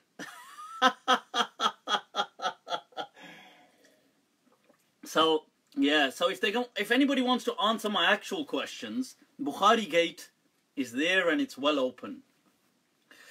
Mufti Abu Layth, the Quran tells us in chapter 4, rights over women, men are protectors of women. Right, men, الرجال قوامون على النساء. That men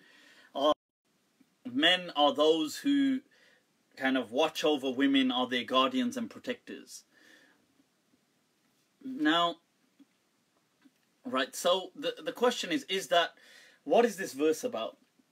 Look, this verse is a verse of the Quran. Allah says, by that which they do, that they spend on them, take care of them, they do, and that is a guardian. But with this verse is descriptive. It's not prescriptive. Okay, so certain verses Allah is prescribing. Like Allah says, you know, like He'll say, Kutiba alaykumus siyam, right? That I am prescribing upon you that you fast. This is prescription. Like Allah is ordaining, He's mandating. Some things Allah is just describing how the society currently works. He's just explaining to them, as that culture changes, the ruling changes. So yes, in that culture, and maybe in many parts of the world still today, patriarchal societies, men provide for their wives.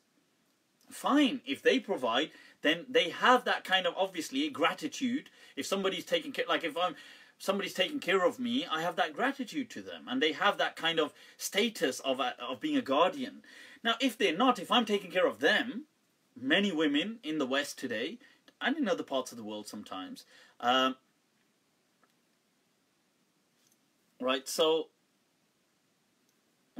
the many women today cater for their husbands. I've spoken to many people, many cases that are going through relationship breakdowns or stuff like this, and in them the woman is the sole provider. The woman has a career. She may be a doctor, she may not be a doctor, she may be anything, like a lawyer, an accountant, you name it, a teacher, whatever, or she just works.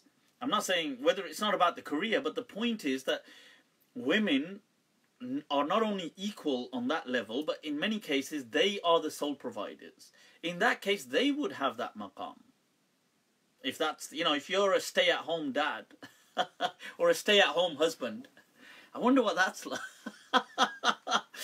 But I mean, it's, so the point is that I don't know, are they sugar sugar mummies? Is that what they call? So the point is that if you're being happily catered for, that would probably be like a guy's, that'll just be all guys' dreams. They get these sugar. The woman's just catering for them, so they'll just be like, just, what else is on Netflix? Right. So, but yeah. So the point is that verse today, it would only apply in the context where it applies. In the context where the women are the providers, it would be the other way around. And men wear the pajamas. If you're into pajamas. Sure, so... Why did Ibn Hajar, Sheikh Atabek's article... I haven't read Sheikh Atabek's article. I'll read it, inshallah. Men ain't men anymore. Possibly. Possibly. I do think that Muslim men, there is actually a pandemic. And I think, not to be stereotypical, but I am going to be a bit stereotypical. I think Pakistani, I mean, I'm Pakistani myself, but I think Pakistani young men, I don't know, but I think they really, there's a huge struggle. Like maybe anything, especially between like the younger ages, going from the late teens to, I don't know, maybe early 30s like this. They really struggle with handling relationships. And I think they don't know how to interact, or not as in interact generally. They know how to maybe generally interact, but how to engage that role in a relationship. There's a lot of... I don't know, like maybe, is it mental immaturity? I don't know. Especially towards relationships, there is a lot. Like, and I was actually thinking about this the other day. We were having a discussion that what are the factors to that?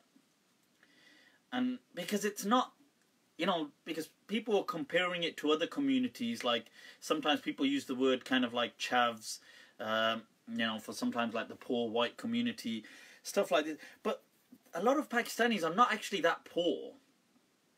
Generally speaking, because the family, the way the family is, it's not poverty is not the issue. So I don't know what that is then. And I read some article on, actually I think Jahan had an article or something. He had something shared on Facebook where he was saying it was about, is it that they don't receive like love from their own parents whilst growing up? That's an interesting factor. Like if people looked into that and studied it, that would be a really interesting phenomenon, because I think a lot of I'm not saying all, because just today I saw somebody's I saw on Facebook's a picture of somebody. He was just sitting there just saying, oh, like I mean, he was with his mum, an old lady, and he had his head in her lap.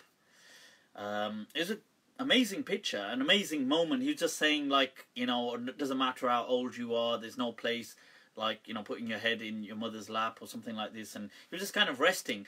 But it was interesting because I looked at it and I thought, well, I don't actually know anybody, like, from our community, I don't personally, I'm sure there are people that have that relationship with their mothers, or have that.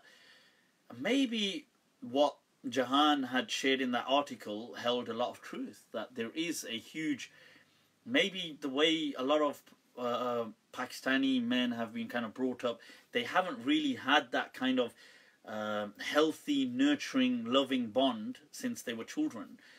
I mean, they've been taken care of. I'm not saying they haven't been taken care of, but I think they haven't really had that bond by and large. I'm sure some people have, but generally, like, I was just trying to think of people. I couldn't think of anybody I know, but maybe some people are like that, but I just don't know about it. Maybe, but so it was really, so it made me think that maybe this is a reason. I don't know, but that's something. No, it's not about the being kings, treated like kings compared to their sisters. I don't think, although that does happen as well. But to be fair, that doesn't happen in all, like, when we were growing up. We're like, I mean, by those standards, in the in the 80s, growing up as little kids, we weren't like a large family then considered relative, but now we would be. I mean, we were like 6 siblings.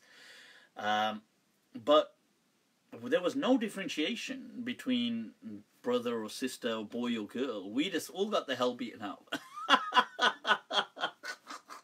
There was just, it was just pure military style. There was no there was no favour for being a boy. You just got the hell beaten out of you anyway. And you didn't get off if you were a girl either. It was just pure equality. It was brutal equality. So yeah, I don't know. Yeah, and I think it could be a Desi thing, I don't know. And I think, like, we weren't really taught emotions, were we? I think generally, like, there's a thing like we don't do emotions. And it is a shame in a way, isn't it? Like, when you think about it, like, I think sometimes it's such a shame that we don't really do emotions. But it's sad but true, I guess. Yeah. So, I mean, there is a question on the Muwatta. Alright, so we're changing topics. Any other, let's see, over-the-top gender segregation leads to... Yes, of course. That does as well. Right, so okay, let's take some... is the Muwatta the same issue? Why are Man U... I don't watch football, mate. Don't watch football. The Muwatta have the same issues as Bukhari in being problematic. Not necessarily. Why? One is because one is because the Muwatta, obviously Imam Malik transmitted it till his kind of dying breath, more or less. And the other thing was that it was such a much smaller book that was transmitted, so it's easier to transmit. Secondly, the Muwatta in itself is not a dogmatic book. So Imam Malik himself is teaching you to reject hadith in the Muwatta. So he'll bring a hadith with the most authentic chain ever, that is called the golden chain, and then he'll say, by the way, we don't act on this hadith. Now that is so different from the style of books like Bukhari, which are dogmatic texts. They are brought for you to take everything blindly. So it's very different. The Muwatta is entirely different. And it's the most classic, authentic book we have. But it's not problematic, generally speaking. It doesn't have disrespectful hadith, disrespecting our prophets.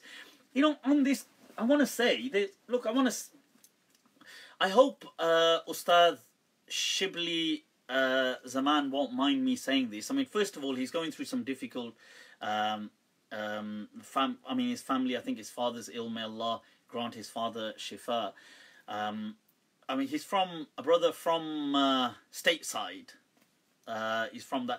Whether he's in Canada or America, I keep mixing it up. But I have generally a social media kind of relationship with him. Always very respectful. We disagree on several issues, but always respectful. And I've seen some of his posts recently. Now, this is a good... I want to mention this. Recently, there was in public, so this is why I'm mentioning this, because this was in public. There's a scholar, Mulvi, one I've spoken of previously, known as Hamzah Maqbool. So Maulvi Hamzah Maqbool, who is from America, he's a Maliki. Just a few months ago, openly calling people like me a kafir because of me saying that I don't believe Jesus is going to come back. Stuff like this.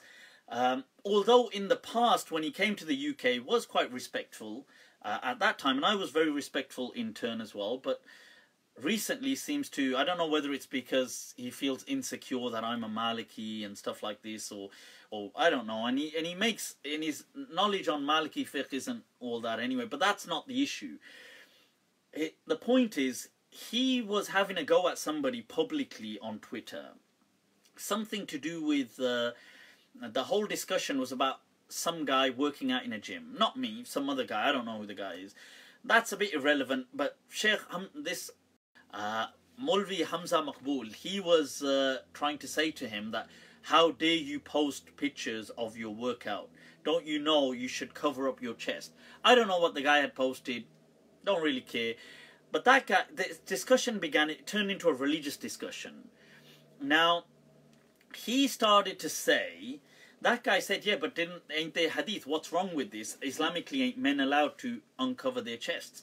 So Hamzah Maqbool started to say, oh my God, are you saying the Prophet used to uncover his chest in front of people? So this person said, yeah, isn't that what the hadith say or something? So they start having this back and forth. So apparently he calls that guy a bagharat. As Mulvis always do. You know these Mulvis, as soon as they can't take something, they just get like insulting. So he calls this guy bagharat. So Ustad Shibli Zaman, he comes on, joins their Twitter convo, and he says, look, Sheikh, whoa, you know, why don't you kind of chill out a bit? That why are you calling this guy bagharat? Because in Farsi, in Persian, bagharat has a strong connotation to it. So so now the conversation goes, forget the other guy, turns between these two, between Hamzah Maqbool and Ustad Shibli Zaman. And Hamzah says to him, oh, are you trying to say, and this is supposed to be a sheikh, by the way. He says, are you trying to say we can say the Prophet had his chest showing?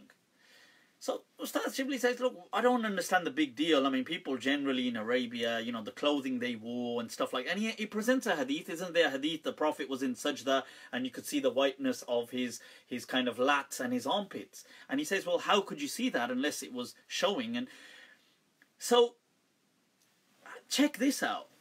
Hamzah says to him, oh, how would you like it if I said that your mum, this guy is supposed to be a sheikh, and this is still on Twitter, by the way. He says, how would you like it if I said your mum walks around topless? Wow, what the...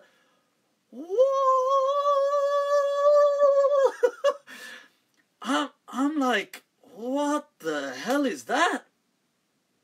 And Ustad Shibli says to him, wow, I thought you're a Maliki teacher, a sheikh, and you should never insult a man's mum from behind a screen. And he said, look, when we meet in person, we'll talk if you're coming to whatever conference. And he says, oh, so you're offended because it's about your mum, but you're not offended when it's about the Prophet. Now, first of all, I just want to say here, right, I wanna interject. Maulvi Hamzah Maqbool, huh? First of all, how dare you like bring the sheikh's mum into this? Like you're some kind of a kid. How do you... First, I just want to get into the thinking. How do you conflate a man's chest with a woman's breasts? Like, I don't understand that kind of thinking. Like, how do you... I mean, wait there. But then I remembered that isn't Sheikh Hamzah Maqbool like borderline obese? So, maybe because of that, I can see where the confusion... He's like, you know, cousin, wife, same. You know, he's like, same. You know, cha.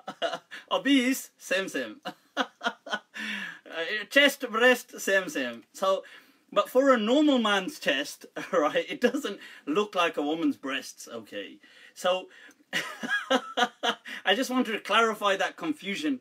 You know, confused ho jate hain kabhi kabhi. You know, it's like, when looking in the mirror, I'm sure some people are like, huh? Acha, acha, no, I'm still a man. But so, I wanted to clarify that part. But look, in all honesty, I want to make a point here. Let me, Hamzah Maqbool, how dare you endorse in Sahih Bukhari hadith saying that the Prophet forgot the Quran, used to completely drop verses of the Quran, only to be reminded by other people that he was that clumsy. How dare you endorse narrations that the Prophet was sexually impotent? How dare you endorse narrations saying that the Prophet, oh, he fell down naked? And how dare you endorse narrations that the Prophet Moses ran around naked so people could see his testicles? How dare you endorse narrations that the Prophet had a sexual relationship with a child? How dare... This is disrespect. How did your teachers, who you fully support, refuse to criticize, said the Prophet's knowledge was like that of a madman? I don't see you criticizing Ashraf Ali Thanwi. I don't see you criticizing any of those people. You endorse that the Prophet Sulaiman alayhi salam was punished by God with a handicapped baby. You endorse that just for not saying inshallah. That's not disrespectful. You endorse that the Prophet pointed at Aisha's house and said, this is where the devil will raise its head, just because the hadith is in Bukhari. You endorse that. That's not disrespectful. You endorse this kind of nonsense that, oh, the Prophet would make a mistake. God would make a mistake. Revelation would come down, then God would have to correct it immediately after because he didn't notice the blind man sitting there. You endorse that kind of nonsense. You endorse... I mean, this is the kind of nonsense and disrespect. Oh, the Prophet had magic done onto him, he became clumsy. You endorse that. That's okay. Oh, and somebody said that, oh, that the companions said they saw like the armpit or the lateral side of the Prophet, and that's disrespectful. All of a sudden, your newly found love for the Prophet. Don't be a hypocrite. Condemn the truly disrespectful stuff. Right, so before you take up your... Because he started to say, oh, this is my love for the Prophet. I thought, get out of here with your fake love for the Prophet. Where you openly disrespect the Prophet, you don't care. You endorse it. Openly endorse it. Prophet was clumsy. Prophet was like this. Prophet ran around naked. Prophet, yeah, what's so bad about the Prophet Moses running around naked? What's so bad about the Prophet saying to a woman, give yourself to me, and she cussing him in turn, calling him like a tramp, a lowlife? And I saw somebody try to refute that point, and he just read a different translation. That's not how you refute the point, mate. It actually says suqa. Suqa in Arabic means the lowlife. It doesn't mean an ordinary person. So be genuine, okay? So this is the thing I wanted to kind of say. But yeah, so I want to highlight that. Guys, before I forget, I wanted to go over, yesterday we had an awesome dialogue discussion. So some of the Shia brothers came down. I don't know if you've ever seen some of their stuff online. They do a lot of Speaker's Corner in Hyde Park. There's Sayyid Raza and Sayyid Ali. And there was another brother, I think Sayyid Murtaza, unless I'm getting it wrong. But Sayyid Raza is quite active, as is Sayyid Ali. And I think they've got a YouTube channel called Ghadeer TV or Ghadeer something. Now, I want to say that, alhamdulillah, they came down. This was the first time I've ever really sat down, had such a lengthy dialogue. We probably spoke for about 4 hours. We recorded the whole thing. Most of the thing, anyway, that we recorded, which they will release. And it was an amazing, honestly, I've really enjoyed the... Look, the thing is this.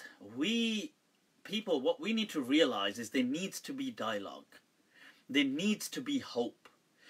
The Shia, too, are here to stay. You know, the Sunnis, they're here to stay. We need a message of love. We need a message of compassion. We need a message of unity of purpose.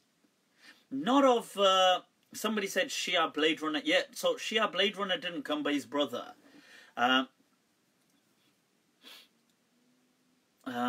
Right, so, right, somebody's asking, I'm Amy's daughter Azra, 11 years old. What age am I supposed to pray?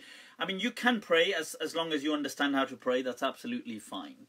Right, so coming back to this, so they came down and we had a really civil kind of dialogue. And don't get me wrong, some parts of it were really interesting.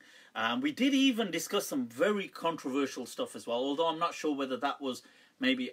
I don't know if that part was recorded or not, but we did discuss, but with a sense of mutual kind of love, and this is, wallahi, this is too desperately needed, and we need to move away from this kind of hateful rhetoric. And look, don't get me wrong, look, people said, oh, and I said these things that, look, people said, oh, and somebody posted today. Because so some of these guys who hate on me, some of these Wahhabis who do that Sunni Defense go, oh, look. So they got this photo from some Snapchat or something. Look, Mufti's sitting with the Shia. Oh, and he said, you know, 2 years ago, 3 years ago, he said retarded Rafidis or something. He made a hashtag and look, and I want to say something. Look. And this, so they made this comment today or something, but even yesterday, I said, when I was speaking to these brothers, I said, look, I saw a clip being posted by these people about Ammar Naqshwani, where he's saying there should be hope. There should be, like, we and Sunnis have more in common than we don't. So why can't we have some unity? So they had that clip, and then they were playing an older clip where he's kind of maybe taking a dig or dissing some of the Sunnis. Now, my point, yesterday I spoke about this, and I said, look, my point is, look, doesn't it matter what he's saying now, as opposed to what he may have said? Why bring up, like, why destroy a message of hope? Look, I get the fact, I'm not saying, like I said, look, yes, I've always said, look, abuse is always wrong. Abusing any venerated figures, any religious figures, always leads to just it's a recipe for disaster. But the Shia brothers agree that abuse is wrong. Not all Shias do things. Like some Shias, they probably do. I'm not saying that, look, no Shia does stuff like, you know, they abuse or they verbally abuse, and they do, I'm sure they do. But then Sunnis do as well. Like, look at Sunnis, they equally, you're going to get... Think about it, ISIS, what are ISIS? They still fall under the Sunni camp. You know, the broad Sunni camp. They rely on the writings of Muhammad ibn Abdul Wahhab. They rely on the writings of Ibn Taymiyyah. Are these not Sunni scholars? If you check up the Deoband website, they praise Muhammad ibn Abdul Wahhab as a alim of this deen and stuff like this, and a reformer. Like, so, we've had people in our tradition that do wacko things as well. I'm not trying to say that there ain't Shia that don't say things. I'm sure there are Shia that say many things, that say things like, I discussed this yesterday, I'm sure there are Shia that say things like, you know, oh, that the Imams are greater than prophets, or maybe maybe there are people like this, but these Shia generally don't. And the common Shia is not saying stuff like that. The common Shia doesn't even know. Just like the common Sunni doesn't even know what Sunni is about or what Shia is about. So why are we superimposing this message of hatred? We need a message of hope. We need a message of, like, we can always hate people, but it's difficult to love people. Like, what is wrong with that? Like, look, whatever's happened in history has happened. I can't change the past. You can't change the past. We can't change the wars that happened between the companions. We can't change that. I can have an opinion on it. I do have an opinion on it. It disagrees with the Shia opinion. In fact, my opinion last year got me a lot of hate from a lot of people, because I said that I actually disagreed with the war altogether. And I said I actually disagreed with both camps in saying that none of them, neither Ali radiallahu anhu nor Muawiyah, should have gone to war. So I was like a conscientious objector, and people really, I got a lot of slack for that last year. But the point is that, look, we can have an opinion, they can have an opinion, you can have an opinion, they can, but why can't we just get along? Why can't we just, like, okay, fine, like, if either not discuss things, or if we are going to discuss them, just discuss them without too much emotion. Like, try to have an understanding, but fine. We just, we believe in the same God, we believe in the same Prophet, we believe in the same Quran. Yes, we are different. I understand we've got different understandings, we've got different attitudes towards certain historical events. But people are not one monolith. The Shia are not one. You know, the Sunnis are not one. Like, you could get some, you know, ranting Wahhabis that would hate all Sunnis. You could get some extremist Brilwi that hates all the rest of the Sunnis. You could get one extreme. You could get that in anybody. So our point is that we need, and I hope, wallahi, I really enjoyed these guys. It was I mean, I'd met Sayyid Raza before, but I hadn't. It was quite brief, and the first time I met him, I was actually really taken aback by, because at that point I thought maybe the Shia community, maybe, like, I don't really think too much what do they think of me, but I thought, because I'm very open in, I've always kind of admired I suppose the kind of some qualities of Muawiyah radiallahu anh and stuff like this. So I thought maybe the Shia, or maybe they might hate me or something. But when I met them last year, I think it was last year or earlier this year, you know, the love they kind of showed me and the kind of warmth, I was actually, wallahi, I said this to him yesterday, I was taken aback. And when I came back home later on, I couldn't help but think about it, and I was really amazed that, wow, like, and it really made me reevaluate my whole understanding that, wow, like, you know, maybe I'm just, and one of the things they said that, look, differences aside, but one thing we all really need to understand is, like, the love of the prophets. And I thought that is so, why can't we unite on that? Like, look, we've got all these issues going on, people, so, and I hope people like Sayyid Raza, Sayyid Ali are the future leaders of the Shia community, inshallah, in the decades to come, because these people have a very, I mean, from what I've known of them, from our dialogue yesterday, a very kind of an understanding, compassion, a respect. There was a very respectful disagreement. We did disagree on several issues, but a very respectful, a genuine kind of, like, just being real, and, you know, not in any way hateful, very loving, actually bought me gifts, you know, and I was deeply kind of touched. And so that's my message, that, look, yes, I accept. So I would like to say to the Sunni community in general and the Shia community that, look, yes, abuse is wrong on all ends. So that's something we should all accept and just take. Secondly, people are not monoliths. They're not like all one. So there are nutcases in Sunnis, and I'm sure there's nutcases in Shia. You know, there's nutcases in non-Muslims, and there's nutcases in Muslims. This is just a human problem we've got. Now, there's genuine, loving people on all sides, and most of the people, this is the most important thing, most of the people, Sunni and Shia, have no idea what this is even about. Believe me, if you asked a general Sunni, what does it mean to be Sunni? They don't even know. If you asked a general Shia, they wouldn't know. I mean, they'd probably say something like, oh, we believe that, you know, something, but they don't really know. So why are we superimposing a theology of hatred onto our people? Muslims, ain't we suffering enough? Like, ain't there enough attacks upon Muslims from all corners? Why do we need to, why not a message of hope? So I've thoroughly enjoyed, and it was a really fruitful, for me anyway, a gathering, and I'm really glad the brothers came down. I do hope they can get that recording out, inshallah, ASAP, let people benefit from it. Ustad Owais is in the house. Ahlan wa sahlan, ahlan wa sahlan.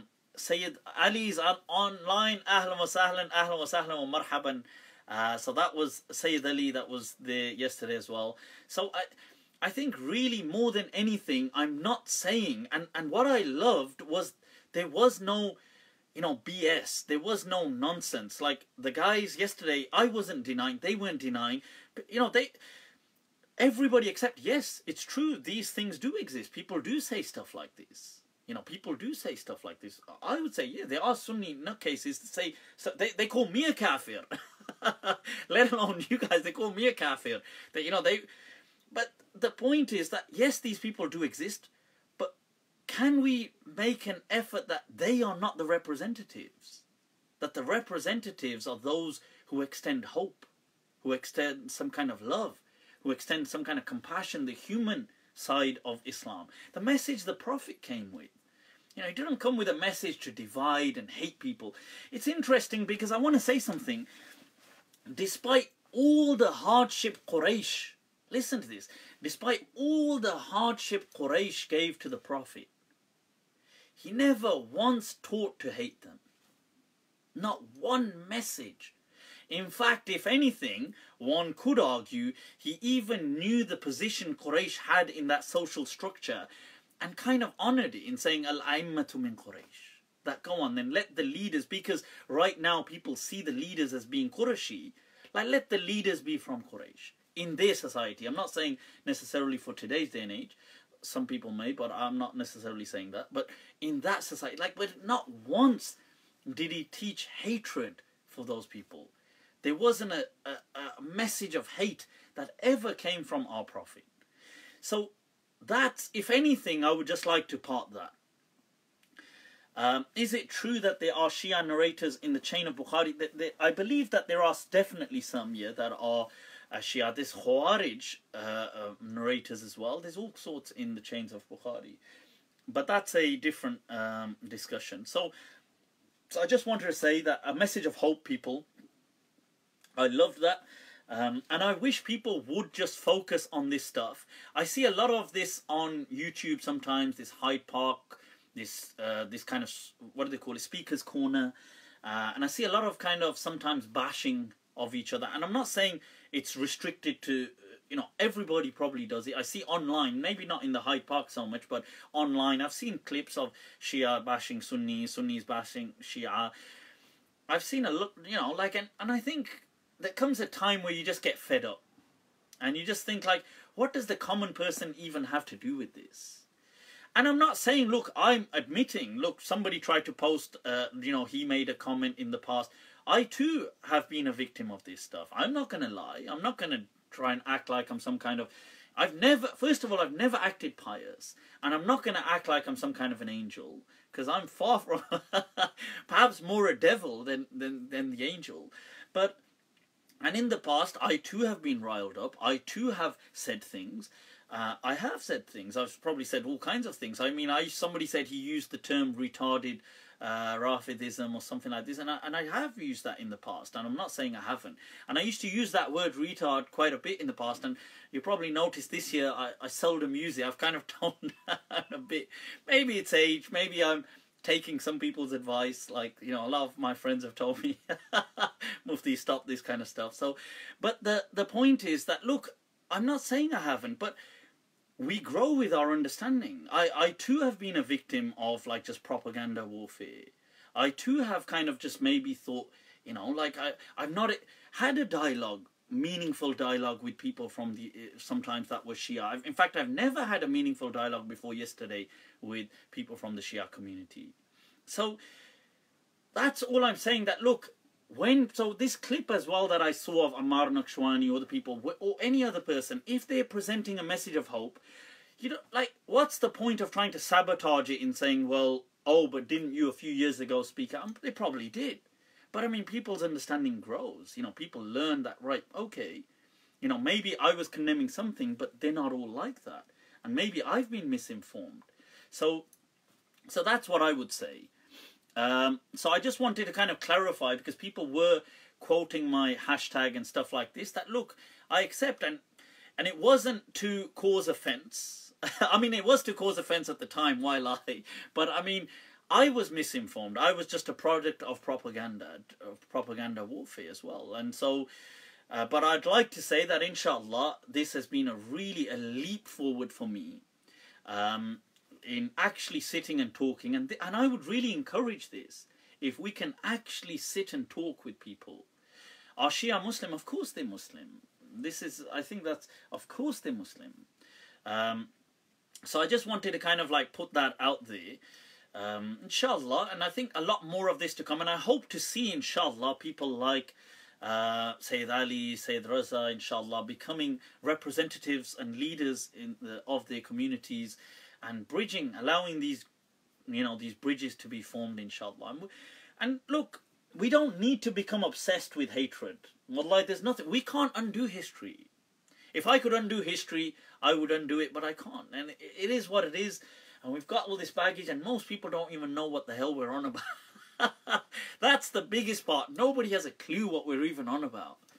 So if we can move beyond this, you know, as Allah says in the Quran, وَمَا أَرْسَلْنَاكَ إِلَّا رَحْمَةً لِلْعَالَمِينَ. The messenger was a hope to all of us, inshallah. A message, a paragon of mercy and hope for all of us, for the world. And Muhammad Habib has asked an interview with Video Vids. Yes, of course, inshallah, I'll do it. And I was Video Vids. I think a great personality. You know, he's got good sense of humor. I love some of his hilarious clips. We have been in touch. He did want to do an interview, and I was just a bit held up with a few things, Ramadan and all these other things. But hopefully, inshallah, I will definitely try to make that happen. Do Shia make takfir on those who reject imamate? Look, I don't know, but maybe some of them do. But that's not my point. My point is, can't we focus on all those that don't? Like all the message, like ain't there Sunnis who make Sunnis, all these Sunni imams are making takfir of me. I mean, it doesn't bother me at all, but they're making takfir of me. Like, why? Just because I critiqued some of the blasphemous hadith in Bukhari. They're calling me a kafir. I mean, I say straight, it ain't your dad's deen, mate. You know, you can say whatever you want. I don't care. Like, you can call me a kafir all you want. It doesn't bother me the slightest. But, yes, they probably do takfir as well. There's probably people from Shia who do it as well. There's probably people from Sunni as well. But my point is, if we can filter through, this is why I was saying I'm hoping brothers like these who are very... you know, they have a very balanced approach, become representatives, so we can kind of reach out to them. Now, yeah, of course, like as a point, like Sunnis do takfir of those who deny the caliphate. They do that. That's true as well. And so, look, this is what I'm saying. Put all this aside. Look, hate will never end. You know, it's like it'll never end. It's a never-ending story. To hate is easy, man. To love is difficult. So this is what I want to say. Today it's become so hard to actually just have some compassion for people. Right. Any comments on, did you ever study... Right, somebody had been asking this question about the verse of the Quran, the Surah Al-Fil, the Surah of the elephant. Somebody's asking Sheikh Asrar is ready on the Bukhari thing. If he's ready to have a dialogue with me on the Bukhari thing, I'm ready, but it must be a dialogue. I'm absolutely ready. In fact, I'm perhaps too ready. So I don't think he really wants to do that. But if he's ready, as the last thing I remember, Sheikh Asrar said, I will refuse to have a dialogue with you, but I will talk past you. As in, you give me 20 minutes, you have 20 minutes, but I won't talk with you. Because he knows if he talks with me, this one not easy, you know, because I will question, and then you have to answer. So that's the... Have you heard Jeffrey Lang? I don't think I have, but I will check that out. Somebody's asked a question. Somebody's asked... some Sheikh Ruzwan... Any Sheikh wants to talk with me on the Bukhari thing, let's make it happen. Right, just get in touch and we'll make it happen. As far as I've seen, not a single one is prepared to take me up on the dialogue because they're under-researched. Even Jonathan Brown, Ustaz Jonathan Brown said, look, I don't have the research on it. At least he was being honest. The others, they know, they will get... Honestly, I don't know, say this to kind of like put them down, but on this topic, they will get smashed to pieces, the argument. They don't have a clue, I'm telling you, and they don't have answers. And they know that this is something I'm telling you. Put it like this, the confidence I have on the Jesus topic, and they've got all the world of evidence to support that. So if I'm confident that on this, they don't even have an ounce of what they had on that. So my confidence is through the roof, and you can put them in touch with me. Don't worry about it, man. I got this. So yeah, what I was saying, somebody had asked about Alam tara kayfa fa'ala rabbuka, that this surah, Surah Al-Fil, did you not see how your Lord, what he did, you know, with the people of the elephant, about Abraha and stuff like this, when the attack on Mecca, on the Kaaba. Now Allah says, Alam yaj'al kaydahum fi tadlil. Now Allah ruined their plot. Now the interesting thing is that in this surah there is this mention of ababil, these birds, which I think is translated into English as the common swift. Right, now Allah says that he sent them, you know, tayran ababil, that he sent that these birds were sent. Now the question then comes that the next verse says, tarmihim bihijaratin min sijil. Now, is this tarmi, this verse, referring to the birds, that they stoned them with these particular things, catapulted them? That is the understanding that most people have taken, that that these birds stoned Abraha, and Abraha turned away. That's what a lot of people have taken. What is interesting, and I did like this, is Maulana Abdul Karim al-Athari, who was from the Indian subcontinent, Ahlul Hadith, a student of Maulana Inayatullah Gujarati, from the whole Ahlul Hadith movement. In his tafsir Urwatul Wuthqa, he highlights, and inshallah I'm trying to get hold of the actual, I mean right now I've got the actual tafsir, but it's right now in electronic copy, but I've made an order for the hard copy as well, and that way I can show you guys.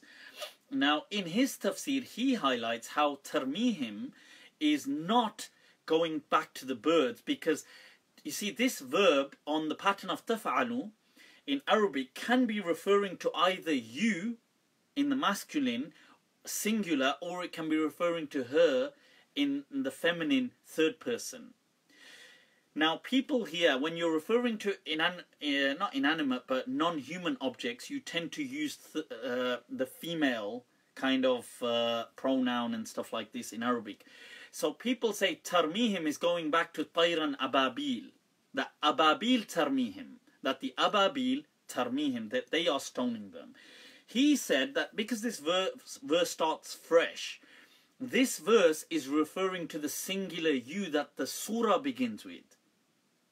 That the surah begins, that alam tara kayfa fa'ala rabbuk, that did you not see, and when you threw stones at them. So he says that the people stoning them were the people of Quraysh, that they kind of catapulted the elephants, and until that they used the kind of tools that they had, and they threw this until the kind of elephants dispersed and the people got kind of they got kind of trampled over and stuff like this, and they were like as though they'd been kind of eaten by these birds. But when Allah says he sent the birds, what was the purpose of that? And the purpose, he highlights that this Tayran Ababil is not the common swift that people are. Common swift's a small bird. He says it's referring to vultures, like vulture-like creatures that come when they know they are going to be dead bodies. And this was a symbol that Allah had sent, that these birds came as almost a sign of defeat, that these people will not only be crushed and destroyed. So it's an interesting tafsir, and I find myself kind of inclined towards that, as opposed to the birds actually stoning these people. And neither do I find myself inclined towards Ababil, meaning the common swift, this small sparrow-like bird, but rather the vultures. So that's the understanding I find myself inclined to. That is in the tafsir Urwatul Wuthqa by Maulana Abdul Karim al-Athari, who was Ahl Hadith and the student of, he was a khatib as well, major khatib. I think he died in the 70s in Pakistan. but his teacher from before him, from before the partition. But although he was from Gujarat, that region, Inayatullah, Maulana Inayatullah Gujarati, and who was a contemporary of Sheikh Amritsari, the main Al-Hadith scholar. So this is the kind of legacy, and I like his tafsir is awesome. Those of you that read Urdu, I would definitely advise you to get hold of his tafsir. It is just brilliant. He was so ahead of his time. So guys, I hope that's of some help, inshallah. How are we to contact you? Which of the two Facebook? Both of the Facebooks. My personal profile, and then there's the public profile. I do prefer send it through to the personal one if you want, or the public one. Either ones, I do check them both. On the personal one, it just allows me to respond with a voice note, which I can't do on the public profile. But yeah, I mean, you can send them. You can email as well, but I prefer actually through Facebook. You can send me messages through Snapchat, Malm 2014 MALM 2014. Jeffrey Lang, I don't know who that is. I'm going to find out, inshallah. I'm going to check that out, definitely. But guys, I'm going to leave you with that. It's been awesome. Sorry for kind of dragging on. I did think that some of the messages really important. I'd been asked quite a few on relationships, so I thought, well, why not kind of dedicate a significant portion to that. Can I get a Quran sanad from you? Yes. I mean, I do have a sanad in the Quran. I did read the Quran from memory to a sheikh, and then took ijaza with sanad. And going back, I do have that just as part of the legacy, as part of the tradition. And yes, of course, I mean, the whole point is to kind of pass these things on.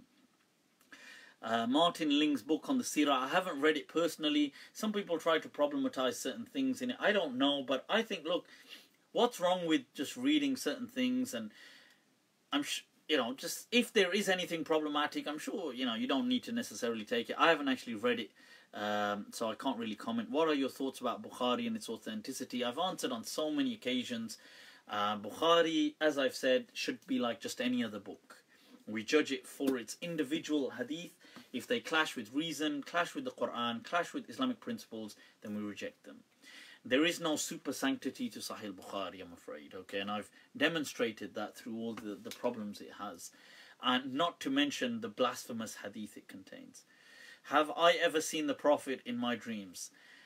I haven't, as far as I'm aware.